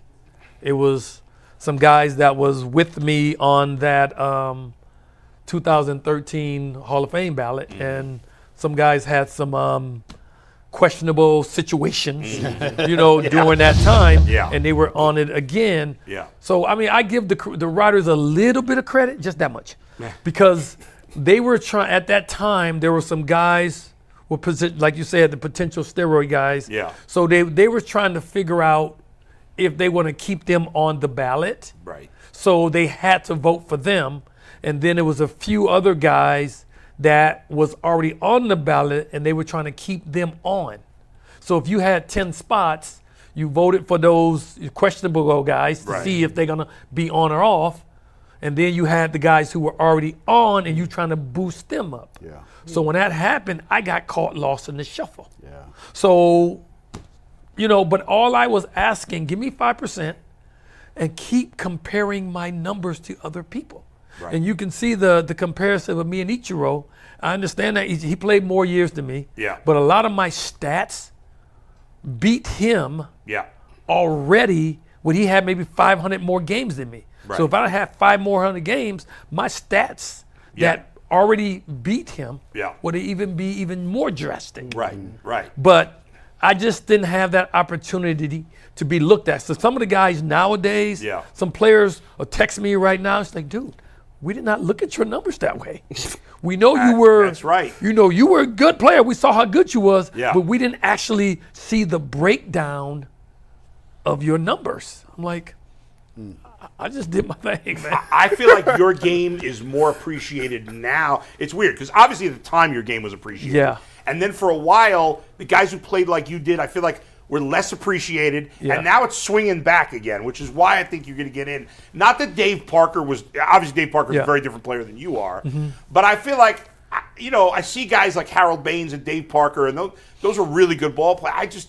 And again, no knock at those guys. I feel like, to me, Kenny Lofton's a better player. And those guys, and I'm not saying they shouldn't be in the Hall of Fame, but I feel like if Dave Parker and Harold Baines are in the Hall of Fame, I got to have Kenny Lofton in the Hall of Fame. He'll be in there. Well, the funniest thing about it, that stat they talk about WAR. Yep. Yeah. That came out, I think, in 2014, the year after I got off the ballot. But if you look at the WAR, they make so big of a deal on WAR. Yeah. So if you're making this big of a WAR, Yeah. and you look at my WAR compared to other people, it's like it don't add up. It doesn't make sense. Yeah, No, it doesn't. So when they said WAR is so major, and then you look at the top center fielders all time, Yeah. I think I'm 8th or 9th on the all-time list. Yeah. And everybody in front of there is on, let me see, I think it's 8 or 9, and Mike Trout is up there, and Beltran. Those are the only other two who are not in the Hall of Fame that are on that list. Right. And they're getting in. And Beltran they're getting, almost got in this he year. almost got in. So Yeah. I'm right behind Beltran. Well, He's you at should be 70. getting in He's there. at 70, and I'm at 68. Yeah. 71 and a half career Seven- more. Yeah. So, Yeah. I think, let's just hope it's sooner rather than but later. but again, Have you taken time to write your speech? Because it should be done. no, but again, I mean, I don't want to, you people say you want to jinx certain things or whatever, but again, because it's been since 2013 was when I got off the ballot, and I haven't played since that for 5 years before then. So 2007 was my last year. So from there to now, it's was almost 15 years? 17 years, I think. 18, Wait, 18 from years, 2007. Yeah. So, and all I was asking is just start comparing my number. Yeah, if I get on that board Yeah. and they start comparing me, Yeah. It's a no-brainer. Has anybody seen a player retired almost 20 years look this good? Look at this man. He's in great shape. Could you still steal a base? heck no. Didn't they make the pads bigger now? Well, they didn't make it bigger. bigger That little right leg gimp that I got, I still might be able to get it to that bigger bases, and the pitchers only throw over twice. Come on, dude. You probably would have had another 100 stolen bases You if they ain't were lying. More than that. More than that. all the close outs. I could talk to you all day. Okay. Two things I We want to got ask time. you We got a about. couple hours. And we got to get to why you're here. Okay, Two things I want to ask you. Number one, the catch against the Orioles. Did you know at the time? Take me through that play. I think we got it. Which Orioles? The catch over one of that the greatest See, catches ever. That's still not one of the best, I think. Well, which one? One that show get- the one. Show the one that I told you Yeah. to pull up. But it was Because the I one wanted you to walk against. through this one. I mean, I just saw it because, again, being a basketball player, I was trying to do my little timing to see, because I said every time I always try to get every ball out there if I can. You don't think that was your best one? It was one, but it was What one. you mean? One against. I don't That's think. considered one of the greatest I don't catches think they ever. show it. It's the one against Cal Ripken in Baltimore when I Yeah. caught it in left center. I don't remember that. I was running full speed and I Yeah. ran and Was, just was that your sprint. rookie year when they first opened Camden Yards? Yes. Because I do remember that. one. Yes, I ended up catching it. Look at this. I think you were a rookie. That pad slipped. It didn't stay on there. See, people don't see that. That pad slipped down. I didn't get a chance to. that make the catch even harder. But people don't look at it. Watch the pad slip. I had to still. This catch is unbelievable. That is crazy. What was Yeah. your vertical? Do you know when you played? I mean, I that's think it was crazy. 44. 44. Yeah. I remember the Ripken catch that's now. crazy. They You had don't just think that's opened. the best It was one? the. I think it was the first series. Because I ended up hitting my hip on the top part of the wall. on that Yeah, one. on that play? And no, the Oh, one the that Ripken play. Ripken play. Oh, yeah, okay. But also, as people don't talk about a lot of catches I Yeah. made. So George Brett had his Hall of Fame because he got in the Hall of Fame. Yeah. And he had a speech and he had his 500 and some home runs. And he said, man, I would have had my 500 home runs sooner if it wasn't for a guy in that dugout. 'Cause we were playing against Kansas City and Yeah. they were, congratulating him during that time. Yeah, and, yeah. and he pointed over to that guy in that dugout, Kenny Lofton. I think I stole like 3 or 4 home runs against him. I'm like, my bad, dog. Have you forgiven Joel Skinner yet? I haven't even seen him. I haven't seen him, but You know exactly what I'm talking about. For people who don't know, the playoff game, you're coming around third, and he gives you one of these. I was so freaking confused because I'm rolling. I hit the bag. I look up. I'm like, what in the freak happened to that ball? Did it do something magically and jump into Manny's hand? And I look back. I'm like, dude, the ball's right. You're on TV. Calm down. Boston. I forget what year that was though. What year? Do you remember? Joe, what in the fuck just happened? Right there. You know, Oh my so God. I kind of had to keep it on my. Dude, what the fuck just happened, bro? Yeah. You gotta be kidding me. The ball's right there. You know, right there. You guys would have won that game. Yeah. You'd win that game. Well, I think how about- that would have been the Cleveland. I would have been the championship. That would have been. I our- just found the Cal Ripken catch, by the way. I'll found play it. Yeah, let's this see. is an incredible catch. When you want to take it full, and here we go. Oh, that was the other one. Nope. Nope, here it is. Here it is. Look where I think how far I'm going.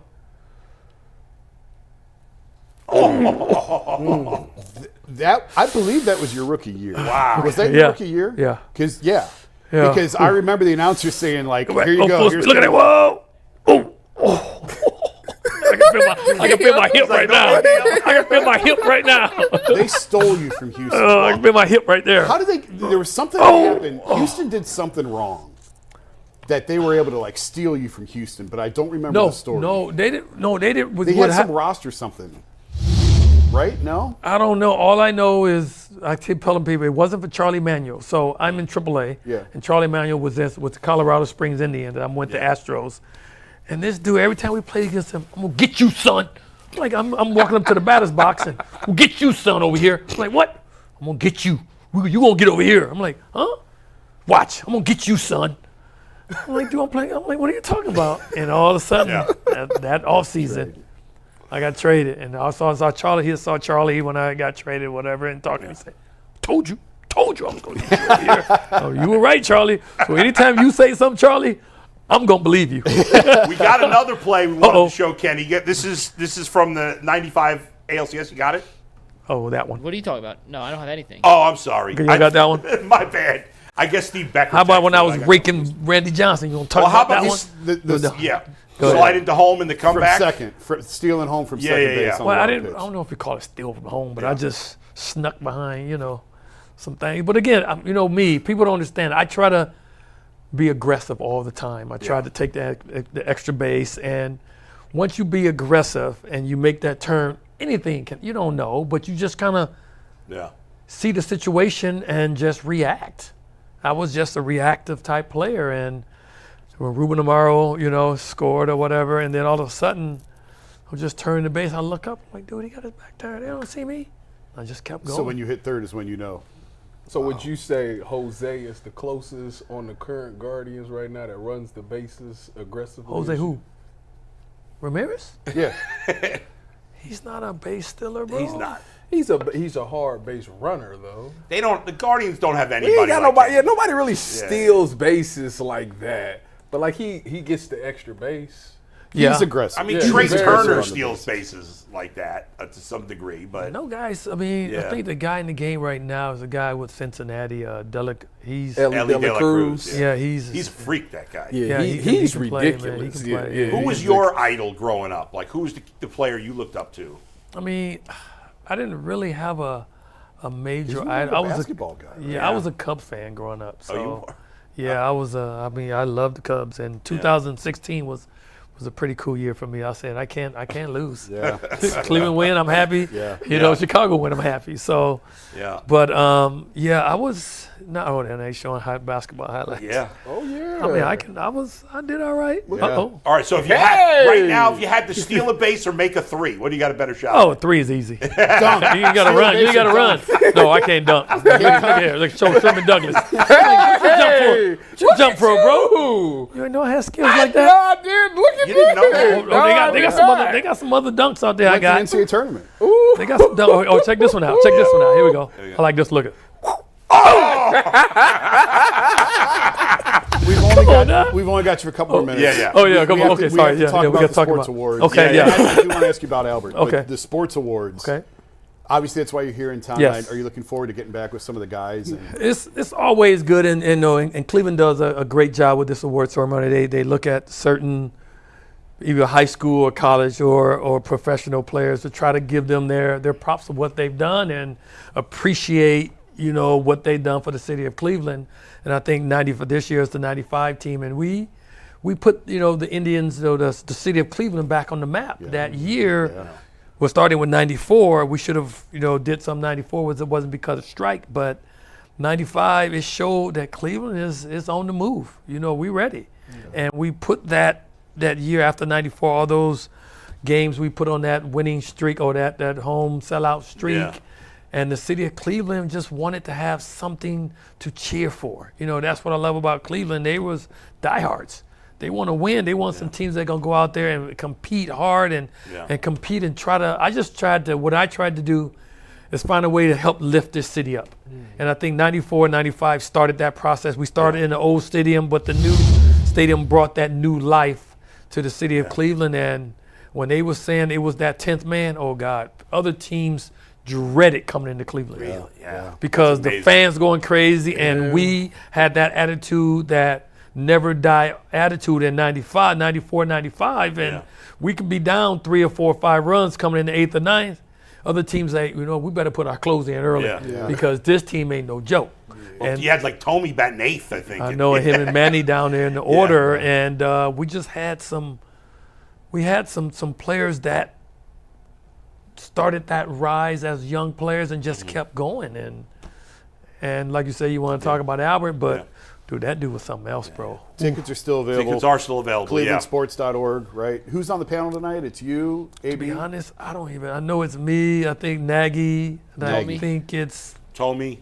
Oh, Tommy, and I maybe Shui or somebody else. I'm not exactly sure. Real quick, what's your best Albert story? Albert got a lot of stories. But I'll tell you something, if I want to start a team and have a left fielder, I want Albert Belle. Yeah. And I told them, think about Albert. I think the best story is probably still I don't know if it's the stereo or the toilet or the thermostat. But I think the thermostat is probably one of the best ones. But Albert was just so intense. Albert, I tell you one thing will piss Albert off more than anything, not getting an RBI. RBI was his flamethrower. Just, if you got a man on second and third and he don't get a man, if he would just start throwing stuff. If nobody's on base and he make out, I don't care. I don't care. But a man on base, he's about tearing stuff up. But I'll say one of the funniest stories, because Albert's RBI, but Carlos Barrega, one of the best gap-to-gap hitters, and I'm on first base, and every time I get on first, if I don't steal, Carlos gonna hit a double, I'm gonna score. So there's one particular time Albert was trying to get to like the RBI title or something, trying to get up there, and I'm on first, and there Carlos go again, and boom, he hits the double in the gap, and I'm taking down second, and I'm going, I hit third, I look up, I was like, I'm like, what the heck? What? He had his back down the line. You see the third base coach going like this. And I was like, stop! So who'd you listen to? Which one? To be honest, I kept going, and he was mad because it surprised me. I'm like, what are you doing, Albert? So I mean, when I saw it, I'm not surprised because that's Albert. He wanted RBI. That's what he wanted. So, I'm like, no, what are you doing, dude? So all of a sudden he get there, he'll say, was a whole lot of stories, but dude, stay at third, don't go back. So all of a sudden, a couple times I'm on second base, and you see the pitcher's kind of tough, right? And Albert, he gets up there and he'll come to me. You see him in the basketball, he'll go like. I'm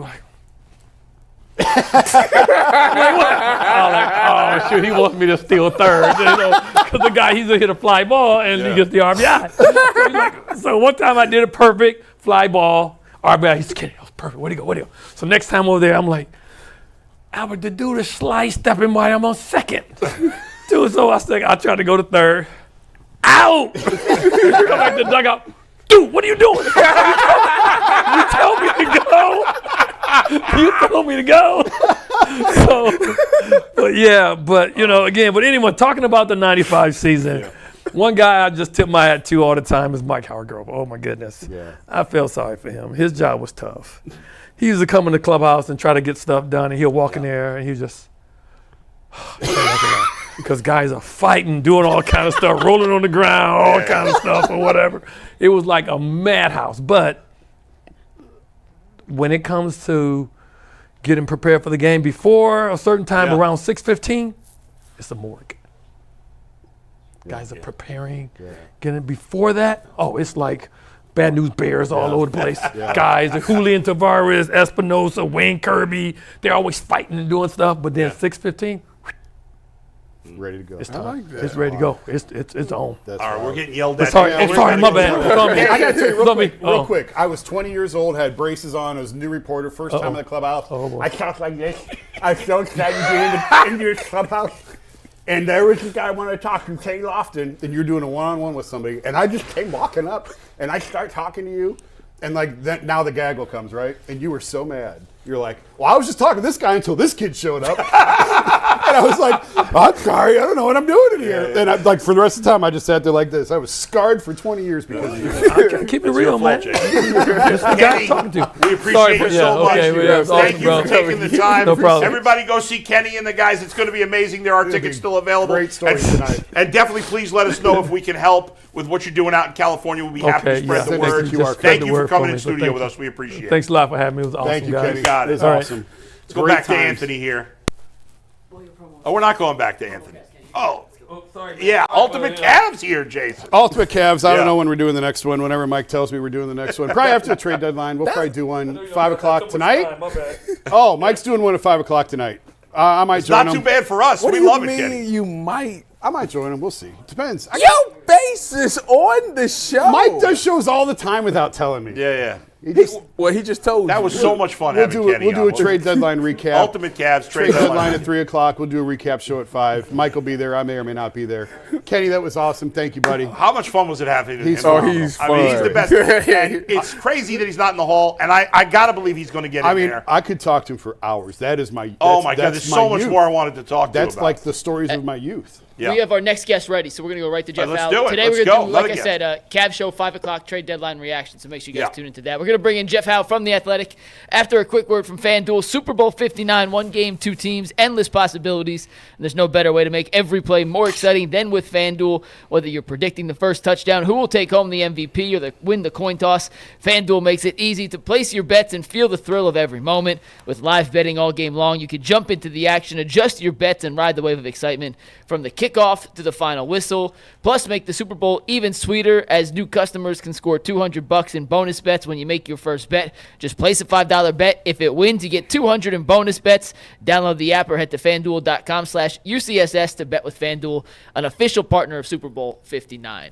And with that, we are thrilled to welcome in Jeff Howe, who is a senior NFL insider for The Athletic. Jeff, how you doing today? Thanks for joining the Ultimate Cleveland Sports Show. Doing well. I can't imagine I'm going to be even a tenth as exciting as Kenny Lofton. So I'll just tread water as long as I can. Oh, come on, Yeah, Jeff. that's I a got hard faith in you. follow-up, Jeff. That I got is a faith hard in you, follow-up man. to be Kenny Lofton. You got all kinds of good Patriot stories and Brady and Bill, and I'm sure you can deliver. I mean, I'll do the best I can. But I'm happy to keep talking about Kenny Lofton if you want. Well, actually, let's talk about. Obviously, you just wrote a column about. You spoke to a number, I believe, GMs and coaches about what the Myles Garrett's trade value would be. Obviously, trading him is complicated. I think everybody thinks it's a no-brainer. He's going to be traded. I'm not as convinced as everybody else because there's a lot of with the cap situation. It's not going to be easy. But if the Browns are able to trade him, obviously he's going to be looking for a new contract. After you're talking to GMs and coaches, what's the gist? What do you think? We're thinking 2 firsts. What do you think? I mean, my first reaction was it's got to be 2 firsts, but I thought the majority of people I spoke to didn't think it would get that high. I mean, I think there were 10 people who I spoke to in the past few days about what's the fair trade compensation or what can the Browns expect to get for him, and only 3 of them said it was going to be at least 2 firsts. So, I mean, who knows? It's a small sample size. Maybe I spoke to the wrong 10 people, but I think you can obviously start with a 1, and then how much more competition for him is there, and that'll drive up the price. And then you still have to figure out what the Browns are thinking. I mean, they're saying they're not going to trade him, but it's if they're going to read the room here and they realize that there's no way Myles Garrett is going to get all the way to training camp and then eventually report and help them out, and they're not going to have a choice. Let me ask you, what do you think when we get to week 1 of the season? Do you think Myles is part of the Browns? Do you think they do the trade? And if you did trade him, would you have to trade Denzel and other pieces as well? Like, where do you think this thing goes? I mean, they're heading for a hard reset, and I think we all know like the cap dynamics that they have to handle here. If they trade him, the cap situation's only going to get worse. And I think the hardest thing here is, trading him would make it more difficult financially, but it's also like if you look at the long term, you kind of probably want to cut ties with as many of these contracts as possible. But it all traces back, of course, to Deshaun Watson trade in his contract, and then restructuring it every single year. I mean, their cap is just an absolute mess for the next several years. So it's just, I would say he's probably not going to be on the team, but I mean, this isn't like, Russell Wilson last year when the Broncos knew that they had to eventually move on from him. That also required getting rid of some important contracts. They ended up cutting Justin Simmons, who was one of the more important players in their organization. Now they bounced back. You also look at the Packers when they moved on from Aaron Rodgers. They drafted incredibly well, and they were at least 2 years ahead of their rebuild. I mean, they basically got right back into the playoff picture. So, there is a blueprint where you can get rid of star players, guys who are meaningful to your organization, and then still be able to handle some difficult cap gymnastics. I don't know if the Browns are going to be in as good of a spot as certainly the Packers were. And we'll see what the Broncos' sustainability is. Jeff, the Browns are one of the few teams that really pride themselves on manipulating the cap and converting dollars into signing bonuses and creating more cap space. And they've done it for years. And everyone around here has hailed them as, Jimmy's aggressive. He'll spend money. It creates all the space, da-da-da-da-da. And it's great right up until it's not great. So that's sort of the spot that they're in now. Is it good to handle the cap this way? I guess like the Eagles do this all the time, but the Eagles seem to make all the right choices on who to convert with, and so it's never really blown up on them. Atlanta, it blew up on them with Matt Ryan. Where do you fall on? And people in Cleveland say the cap is a myth, the cap isn't real. Well, the cap's certainly starting to feel pretty real now. So you see where I'm going with this? Like, is it a good thing or is it not a good thing to be able to convert as many contracts as they do? I don't think a lot of owners will spend as much money as Jimmy does. All the credit to him for spending the money. But ultimately, it still has left them in a pretty big trap here. Yeah, I mean, it makes sense to go all in. I mean, it's paid off for, look at the Buccaneers when they had the Tom Brady window. It worked for a bit with the Rams before they had a hard reset and then had to take a step back. I mean, but then you look at the Saints. They've employed the same strategy for over a decade, and it's hit them pretty hard the last couple of years too. So it works until it doesn't, it sounds like a ridiculous thing to say, but you can always go all in. I firmly believe that you can manipulate the cap as much as you want to, but that bill is going to come, and if you don't maximize your window while your chips are all the way in the middle of the table, then you have this really difficult time that the Browns are facing. Now, they've gotten a situation with, you're right. Jimmy Haslam has shown to spend as much money as necessary to help this organization function as high a degree as possible, whether that's on or off the field. The problem is when you invest so much money into a quarterback and then continue to kick the can down the road with the restructures, that bill is going to come due. It's great to spend the money, but you have to invest those resources wisely. And when you don't, eventually that rug is going to get pulled out from under you. Yeah, I mean, ultimately, it's not. It's only hurting them because Watson stinks. If Watson had been the player he was in Houston, nothing would be an issue. The cap wouldn't be an issue right now if Watson had still been good because they would be much better. Myles Garrett wouldn't want to be traded, and none of that would be a problem. But if you do go on and on and on and on, and you screw it up, as has been the case with Watson, then eventually it's going to come due. But that has put the Browns here in this situation, and they've kind of run out of guys to restructure at this point, haven't they, Jeff? I mean, they don't have anybody else. Yeah, you're 100% right. I mean, you look at the contracts, there's not a whole lot of room where they can make up a ton of grounds. And the one area, of course, is that Watson contract. But there's never like one path that you can take. So you can break this down 100 different ways. But like the next time you restructure his contract, I mean, what's that going to do to the void years? How much longer are you really going to tether yourself to his contracts down the road? Like you're talking into the 2030s at this point. So how much worse can that really get? It's just it all traces back to one decision, and it's one that has been called. It was called pretty quickly, more of a projection, the worst trade of all time. But I think now looking back in hindsight, you look at the trade, the draft capital, the contracts, of course, the restructures, and the fact that, again, this contract is going to be tied to your organization for years longer before, when he's long gone or playing elsewhere or retired. Jeff, I'm sitting here and I had seen David Njoku talking about that he's doing this pitch to keep Myles Garrett here, and he's saying that the Browns just need a healthy quarterback right now. When you look at this team and how they performed last year, do you think that a healthy quarterback, a good healthy quarterback, is all this team is just missing? No. I mean, it's hard to, because Joe Flacco played statistically the best football of his career down the stretch 2 seasons, or last season, I guess, technically. And, the coaching's there. Stefanski obviously knows what he's doing. And they've had the plug and play approach work to an extent. It looked like it was going to take off again with Jameis Winston before the bottom fell out there too.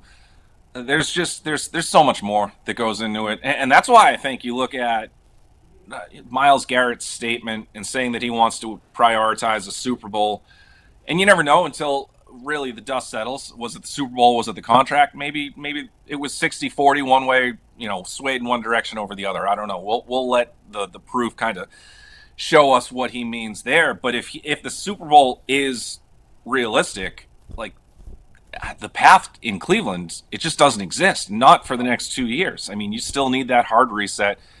And it's not like there's a bona fide superstar in the draft class at quarterback. That's the other really tricky thing here. I mean, Cam Ward and Shedeur Sanders, the spotlight's on those guys for the first and second pick. But, I haven't found anybody who's told me directly that they would, and this is not just over the last week. You hear the criticism of its lying season. This is research that I've done or conversations I've had back into the midway point in the college football season. I haven't found anybody who has said, again, told me directly that they would rank either of those guys ahead of the 6 first-rounders from the 24 class. Now, I spoke to somebody else last week who was like, and I would guarantee 90% of the people here at the Senior Bowl would agree with that. So you're talking about 90% of the league that doesn't think that these guys are ranked ahead of the top 6 from last year's class. That's trouble. If you aren't fully in love with either one of these quarterbacks and you take him at 2 and it doesn't pan out, you can't develop him, then you're talking about a reset that's going to be significantly worse than we've even discussed. Now, who knows? Maybe it does work out. Maybe you can draft and develop them and they can be a franchise savior. It just looks like more of a long shot this year than in most draft classes. And then the other tricky part, too, is you look at the 26 class that could be potentially headlined by Arch Manning, but he's not the only gem in that class. I mean, there's 3, 4, or 5 guys who could be really good franchise caliber quarterbacks coming out a year from now. So if you're Cleveland and you have that number 2 pick and you take a quarterback with that number 2 pick, you are effectively skipping that entire 26 class, and you have to hope for the next 2 years at least that guy develops. Otherwise, you are compounding a mistake that's going to get a whole lot worse. Jeff, you're speaking my love language. I've said that for weeks now, that the Browns should trade Myles for 26 picks to give yourself the draft capital to move around the board, to move up. We all know how much Jimmy Haslam loves the Manning family. And Arch may not even come out. Arch could go back for a second to be a starter for 2 years, especially with NIL money. But there's so many more options in that quarterback draft. When you compile on top of that the dome that they're trying to get built here, it just feels to me like 2025 is a transition season for the Browns. The worst thing they could do is take a quarterback they don't love just because people are trying to save jobs, because they're going to get fired anyway. If you take a quarterback who's not any good, you're going to get fired anyway. Use 25 as a season of transition to try and clean up the books a little bit, muddle through, and try and have some sort of a reset for 26 and beyond. Find your quarterback in 26. I don't know where they're going to find a quarterback. But they have to be up there, because if these guys if there's 3 generational quarterbacks at the top of the 26th draft, well, teams are not going to trade down if these are truly generational quarterbacks. Sure, but there's always going to be movement. There's always movement. There's going to be a team up there that has if the Jaguars are bad again, they're not going to move off Trevor Lawrence, are they? They might. Well, if these guys are great. But I get what you're saying. There's always going to be some sort of movement. So like if you're the Browns, you want to be bad enough to be somewhat in position, but not so bad you get fired. It's just a weird, tricky spot for them to be in. Yeah. I don't even know if there's a question in there. Was there a question in there? I guess we're just having a conversation. I'll just jump off. I'll continue the conversation and the good vibes that we've created here. If you're like, the dilemma then becomes, all right, you need a stopgap core. Let's say you're going into free agency knowing that you either get Abdul Carter or Travis Hunter, which is fine. I think that is probably the ideal scenario. The ideal scenario, of course, being you nail the quarterback pick. But again, playing the odds, I think Hunter or Carter would be great. So then what do you do at quarterback? You're going to need a stopgap. You're going to probably be in the Kirk Cousins market. Assuming the Falcons are cut Cousins and they don't find a trade partner, he's coming in. He's going to play in the offset money, similar to Russell Wilson with the Steelers and the Broncos this year. Played on the minimum. The Broncos covered the rest of the tab. Kirk Cousins is going to be able to do the same thing, and I don't think anybody's really going to be rushing to give him a contract that's going to be worth in excess of $27.5 next season. So then you go, okay, can you get Kirk Cousins? And if you can, great. That's going to help the product on the field. But how dramatically do you really want to help that product if you're looking truly at the 26th draft to be the one that saves your franchise? Right. Yeah, that's right. Let Deshaun Watson play quarterback with a busted Achilles next year. Jeff, last thing, Joe Burrow once again, multiple times now, has come out and said, we better sign these guys. He said he restructuring his contract. He said he'd be willing to change his contract around today. There's no excuse for the Bengals. I keep hearing the Bengals can't sign everybody. What everybody? They could sign Chase, Higgins, and Hendrickson. I couldn't think of his name for a second. Do you think Joe Burrow's comments and pressure will make any difference for a normally cheap Bengal front office? No, I don't. And that's not. I'm not trying to report that. That's my opinion. So I want to make sure that's clarified.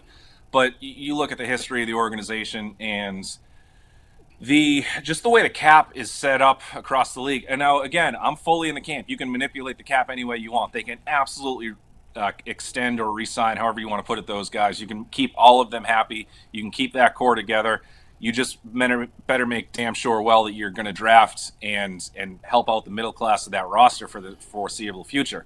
So there's a lot that goes into that. But then you look at Jamar Chase is going to get somewhere close to $40 million a year. T. Higgins is absolutely getting at least 30, probably something like the Ayuk contract. Yeah. There's never been a team in NFL history. Now, granted, the exploding contracts limit that history. Sure. But there's never been a team in history that's had two $30 million receivers and a $50 million quarterback and go out. Just you look at the way that the quarterback 2018, Matt Ryan became the first $30 million quarterback. Right now, Matt Ryan, under that contract, would be like the 20th highest paid quarterback in the league. But, you look at the way the cap dynamics have changed at that position, and you have all these $50 million guys. Patrick Mahomes is still the only one who has proven that he can lead his franchise to a Super Bowl on a $50+ or on a $40+ million contract. So this is...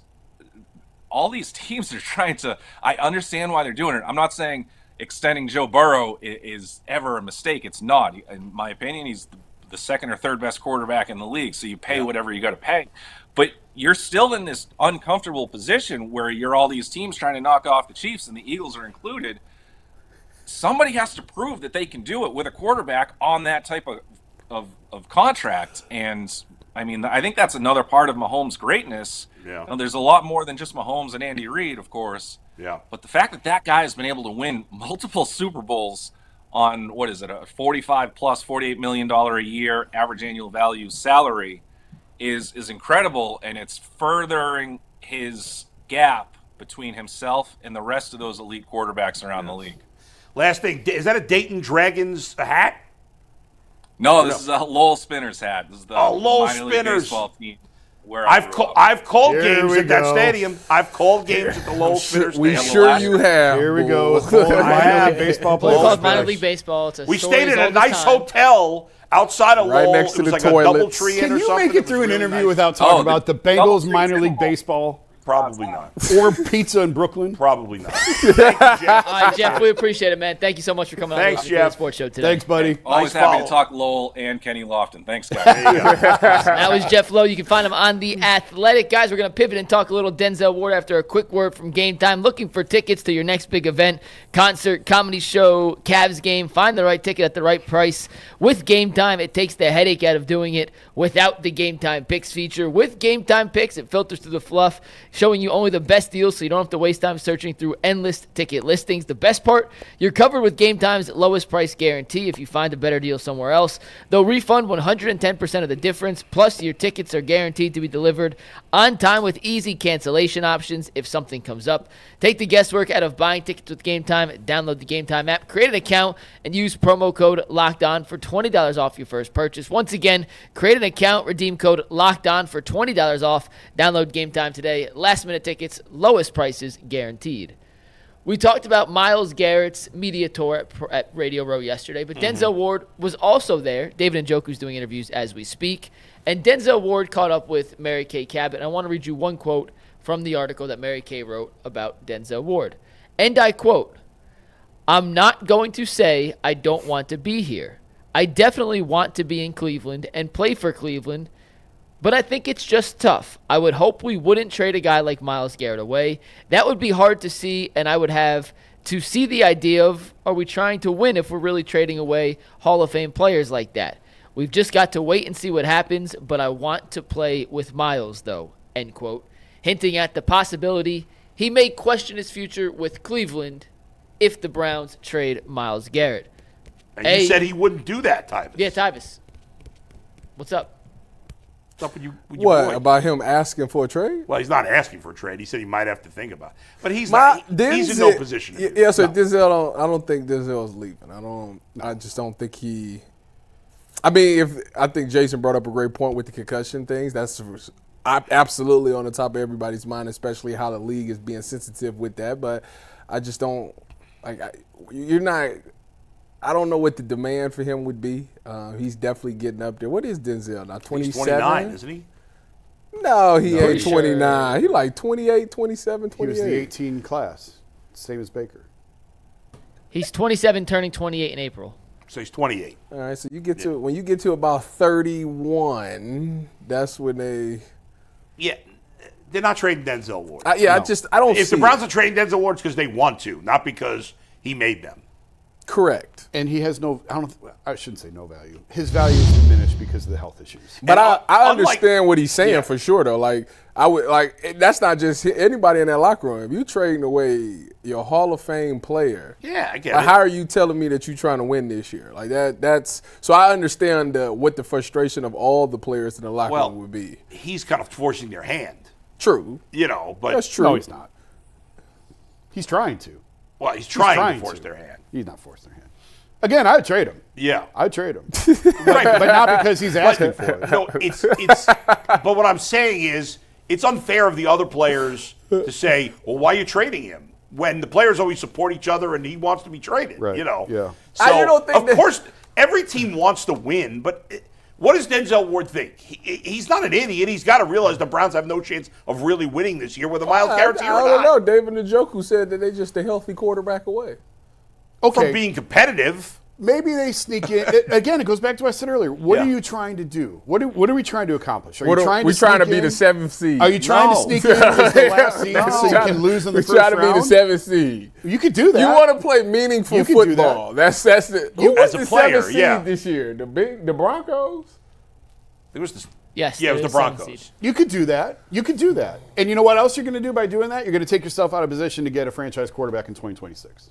Yeah. So what are we doing? They don't want to. Who wants to come in and just waste the year? No, I Nobody. understand from a player's perspective. That's what I'm saying. Yes, Nobody. yeah. That's so But like this- it's but- what it is. But what you want and what your reality is don't always align. Yeah. well, you know, if some people can coach up people and get to, ain't it the coach's job You to could- look at what you got Yes, and you- make the best of it? They could find a quarterback and they could fumble their way into the playoffs this year, Yeah. next year. Sure. They should. What does they that should accomplish? They should take Carter or Hunter at 2 and draft Jackson Dart in the 2nd round. And what does that accomplish? That I you- mean, maybe Dart turns into Maybe they finally get a scratch off and they hit on it. Maybe. I'm just saying. That doesn't stop them from drafting a quarterback. I don't like the way that you put it. Like it's just impossible. It's not impossible, but they've been trying for 25 friggin' years. I don't like the scratch off reference. I mean, they go in the gas station, they buy all these scratch offs, and they're all losers, and they throw them away, and they go in the next day, fill up, get more scratch offs, scratch them off, losers, throw them away. That's how they've been doing it for 25 years. Yeah, and even when they've drafted high, they haven't done particularly well. Baker was the best they've done since Bernie, and ran him out of town. but I ran him out of town. Bull and YouTube ran him out of town. What's best for the Browns in the long term is not going to coincide with what the players want, the veteran players. They're just but you can't make that decision. They're in a really tough spot. They are, and the Browns have to do what's best for them, and they can't make decisions that are best for the Browns can't make moves in this draft to try to get more wins in 25. That because there's nothing they could do that is going to make them a legit Super Bowl contender in 2025. I don't even think it's likely they could become a playoff contender in 25. There's no chance they're. So what you're saying is they might as well repeat. What's that? 15 and 16, 16 and 17. I mean, was it 16, 17 or 15? They are better off. They are better off. 1 and 31. They are better off going that route. Losing. It's a 1-year reset. Yeah. No, it ain't. It's a 1-year. Well, if these quarterbacks in the 26th draft are and again, they may, for all we know, they love Shedeur Sanders and Cam Ward, and they turn into a great player. Aller, but if they and by the way, there have been other times where people said next year's draft is great, and then by the time we get there, it falls apart. It's not the case. All risk. Yeah, it's all calculated risk. If the Browns believe as an organization, and it's totally reasonable to question them because they've screwed up more often than not. But if they believe as an organization that the quarterbacks this year are no good and there's a bunch of quarterbacks next year that they love that can turn the franchise around, then it absolutely, to the detriment of the fans in the short term, benefits them to suck next year. So let's say Arch Manning is the guy. Yeah. Let's say that they think Arch Manning is the guy that can come in. Yeah. Let's say Arch Manning go out there and blow his ACL. Now you waiting 2 years. So you just wasted a whole year and then a whole another year. I'm not about to be on this roster and you're not about to play with me. But given their cap situation, I understand all that. I'm saying as a player, you're not about to waste my time for 2 years. I totally agree with you as a player. But what the player wants, Joel Bitonio is, why would he come back and spend his last year with his That's what I'm telling you. I totally get it. I'm not about to do that. If I'm Denzel, I will sit out. No, I'm not about to. What's the point? Sit out. You think he'll sit out? What's the point? You think he will do What's that? What's the point? I'm gonna go out here and go get another concussion so I can really be done. No, I'm gonna chill. Well, the Panthers find 53 guys to show up every year, even though they suck. The Saints find 53 guys to show up every year, even though they suck. Nobody loses on purpose. If they want to go on strike, that's fine with me. I go get in some shape and I go out there and I play. When we say tanking, I come right out the radio booth. I think tanking is overstated. Tanking just means the organization's priority is not to win this year. The players never tank, right? Players never lose on purpose. Absolutely not. The coaches don't want to lose. No. You know how the Giants cost themselves. I told you the how first you do pick in the draft. how an organization describes tanking is they start playing their younger guys. Right. And you don't bring in free agents. I still want to know if Jameis really had a shoulder injury, but go ahead. He was on a podcast I actually heard this morning, and he said after the Chiefs game his shoulder was legitimately hurt. Okay. Now, you could say you don't believe him, but he did say that. I did have one other question I wanted to ask you about the Myles Garrett stuff. Yeah. In his press road tour, started with Rich Eisen yesterday, he mentioned he spoke with LeBron James. You probably should have done that. I love the honesty, but he kind of. I'm sure LeBron's over there going, why would you do that? Because now LeBron's catching strays. And as we know, LeBron is very sensitive to catching strays. It doesn't take much to get people in Cleveland riled up about LeBron. I know. It doesn't take much. And Myles just put the meat on the hook. I mean, LeBron is responsible for the only championship in the city in 60 years, and yet a lot of people hate him. I know. Bo, I saw you tweet that people blaming LeBron for Myles acting out was ridiculous. Will you elaborate on that? Well, because the idea that Myles Garrett is more likely to leave because of LeBron, I just don't buy that. I think there's been rumors. There's more than rumors. Myles Garrett has been thinking for a couple of years about wanting to leave. This is not new. Obviously he talked. I think the only thing that he used, I don't want to say used, but talked to LeBron, it's about, how did that happen? When you left, what was that like? I don't think he went to LeBron and said, "Should I leave or not?" No. Like, come on, that's just silly. Even if he did do it, what? LeBron's not supposed to give his honest opinion? Yeah, that's true. How are we supposed to be friends if I can't be honest with you? Man, It's messed up. Get out of there. The point is, I doubt Myles Garrett is asking for a trade because LeBron told him to. That's just all I'm For saying. people that's mad at LeBron, I don't understand why. Like, if Myles Garrett came to you and said, "Let me ask you about, you see the situation that's going on. What you think I should do? You think I should waste my time for another year? You think I should leave?" You would say, as a friend that care about Myles, yeah, you probably should get out of there. I think LeBron's in a unique position of having gone through what he went through and leaving Cleveland twice. And I think it's reasonable, makes sense for Myles to. I mean, Myles probably LeBron. had his mind made up before he talked to LeBron. Myles loves LeBron, loves him. Yeah, he comes to every game when the Lakers are in town. Myles is at every game, and I've had a ton of conversations with LeBron off the record about the Browns. Yeah. Both when he was a player here and I was covering the NBA every day, and in the years since when he comes back once a year, we'll stand there and I can't say everything that he says, but I mean Myles laid out how LeBron feels about the Browns yesterday, so I don't have to say anything. And every year, Myles would come in either Myles would come in the locker room and talk to LeBron in the visiting locker room, or he'd be standing in the hallway and LeBron would come out and talk to him for a minute. This year they went in a private room and they talked a little bit longer than they normally do. I don't know that necessarily it was about this. I think this conversation probably happened a little bit more recently than that. But Myles he loves LeBron. He's always looked up to him. Obviously, they're both Clutch guys, different divisions, but Myles is repped by the football division of Clutch. LeBron's always got deep respect for him, loves seeing him when he comes through. So I don't think that they're close. Just from observing the interactions that I've seen of them, I don't know if they're necessarily close, but I know Myles has always looked up to LeBron. And LeBron probably was just very honest with him and how this would go and what to expect. And I don't know who my idol would be like that in the NBA. I've probably asked you this before, Jason, but I can't remember. Has LeBron ever said that he made a mistake, not leaving, but the way he did it? He has acknowledged it. Yeah. And I think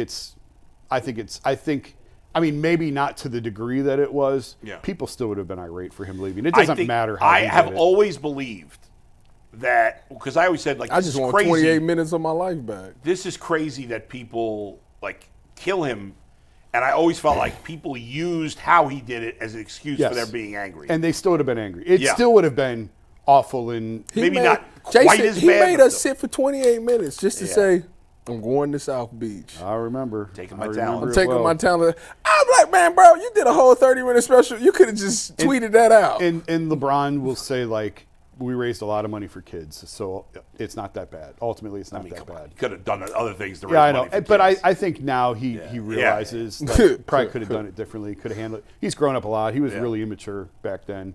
He made mistakes. What about I was on the air. Kyrie? What about him? He's grown up a lot, right? Yeah. I mean, I haven't talked to Kyrie. Yeah. I don't think I've talked to Kyrie since the trade, actually. Dang. I think Boston. He never plays against the Cavs. I talked to him one time. What is that about? I think that there's a reason. By the way, I was on the air in New York live when LeBron made his decision. Really? I was, and I remember going off on him for that. And I had no ties to Cleveland, obviously, at the time, because this was before I came here. But that was wild. I remember, and the Knicks were in the mix, but I didn't care about the Knicks. It was crazy. I thought at the time, I was like, I hope he goes back to Cleveland, even though I had no ties I knew here. he was, as a kid, I knew he was leaving. I said, he out. Oh, we knew. I don't blame we him. knew. His publicist called me not his current one. Yeah. He had a previous publicist. His publicist called me the next morning, and he said, "What's the reaction?" Like, what are you thinking? Yeah, really. And he said he just made a decision to go play somewhere else. That's it. And I'm like, no, that's not it. Like, it's a lot more complicated than that, and you know that. Right. But yeah, that was wild times, man. He ruined the NBA, and then Kevin Durant followed him up. All right, let's wrap with some Kevin super Durant. chats today. I can't stand him. We got a decent amount of super chats. Yeah, I'm super gonna run chats, through no these. overtime because we went overtime in the regular show. Because Kenny was so good, we had to let him rock. Kenny's Salvatore the just- we 216 gone says, another hour with him. I immediately shouted in joy when Jared Allen set the hard screen. He needed to put the whole league on notice with that Afro Samurai is not one to be played with. All right. Well, he need to keep doing it. Speaking of afros, I watched. Easy. What you watch? I watched the movie. I didn't even know it's called Big George Foreman. It's the movie about George Foreman's life. Yeah. And when he first meets the woman who became his first wife. She had the biggest afro I've ever seen, which I think I've is never seen cool the looking. movie, but it's. I don't know when it came out in the last couple of years. Great movie. Check it out. The guy who plays George Foreman, the guy is, I don't know who this actor is. He's built like a brick you-know-what house. It was a really good movie, really fun, interesting. Next super chat comes from Creative Juice, who says, at least the Browns won't have to deal with Myles' impending foot surgery/surgeries. Let's just hope NFL GMs forgot about that detail. Chris Fox says, Kenny said he had something drawn up, and he did that for the DG shot. I guess they talked about it at a previous timeout. Okay. No. Salvatore the 216 says, Draymond is the Jimmy Butler of the West, and Butler is the Draymond Green of the East. Are we supposed to think that this isn't going to end like Jordan Poole / KD 2.0? Oh. I mean, somebody's getting punched. It wouldn't end like the Jordan Poole thing, because if I fully believe that if Draymond hit Jimmy, Jimmy would hit him back. Oh, yeah. I don't think I can't stand either of those guys. Yeah, I hope they lose every game the rest of the Has season. Jimmy ever had an amicable departure from any place he's ever played? Not really. I don't think so. The Bulls. No. When he left Tyler Juco and went to Marquette. Yeah. Isn't it funny now? Like, at the time, everybody here hated Steph because, obviously, he was kicking our ass. And now, I really like Steph Curry. I've always liked Steph. But I hate I've Draymond. never had a problem with Steph. And I hate Jimmy Butler. I love Draymond. I like love Draymond Says too. He is so open and honest. That's what I like about I him. do too. He keep it real, man. I mean, I come from a different perspective, obviously. Yeah, sure. But I have a ton of respect for the Warriors. What was that really stupid thing he said about football recently? I don't know. That Jaden Daniels was the second best quarterback in the NFL. Oh, that's it. We got three more super chats. Not an expert. Stephen Royer says, good organizations build their team with the draft and add to it through free agency. Yeah. This is why I don't Generally fully true, trust yes. AB for the future. Yeah, that's true. I tell you what, AB got a lot riding on this year on the draft. Yeah, he does. Yeah, he does. Salvatore also says, Kalo, Mr. Freeze, my only grabbed ball at an Indians game was his foul ball that was nearly a homer when I was 9. What a legend, future Hall of Famer. Put him in. And our last super chat comes from D'Angelo McQueen, who says, I still remember that 12-run comeback against Seattle. Yep. Kenny is definitely a Cleveland legend. I know. And if you want to see Kenny and everyone else tonight, there are still tickets available online at the Greater Cleveland Sports Commission.org. Well, and the link will be in famous the show bio. moment, like when he slides into home plate in that game, and Eddie Thomas then jumps up, picks him up like a sack of Yeah. potatoes. I mean, I was going to we bring didn't that up. get We to just that. didn't have We didn't time. get to that. I wanted to talk about CC Sabathia with Yeah. him. There were so many more things. We just ran out of time. But Kenny was just awesome. It was great to have him in. He was. Thanks for him coming in. Thanks to Jeff Howe. Thanks to all of you. We'll tomorrow it's Jason, Jay, and G. Bush on a Friday edition of the Ultimate Cleveland Sports Show.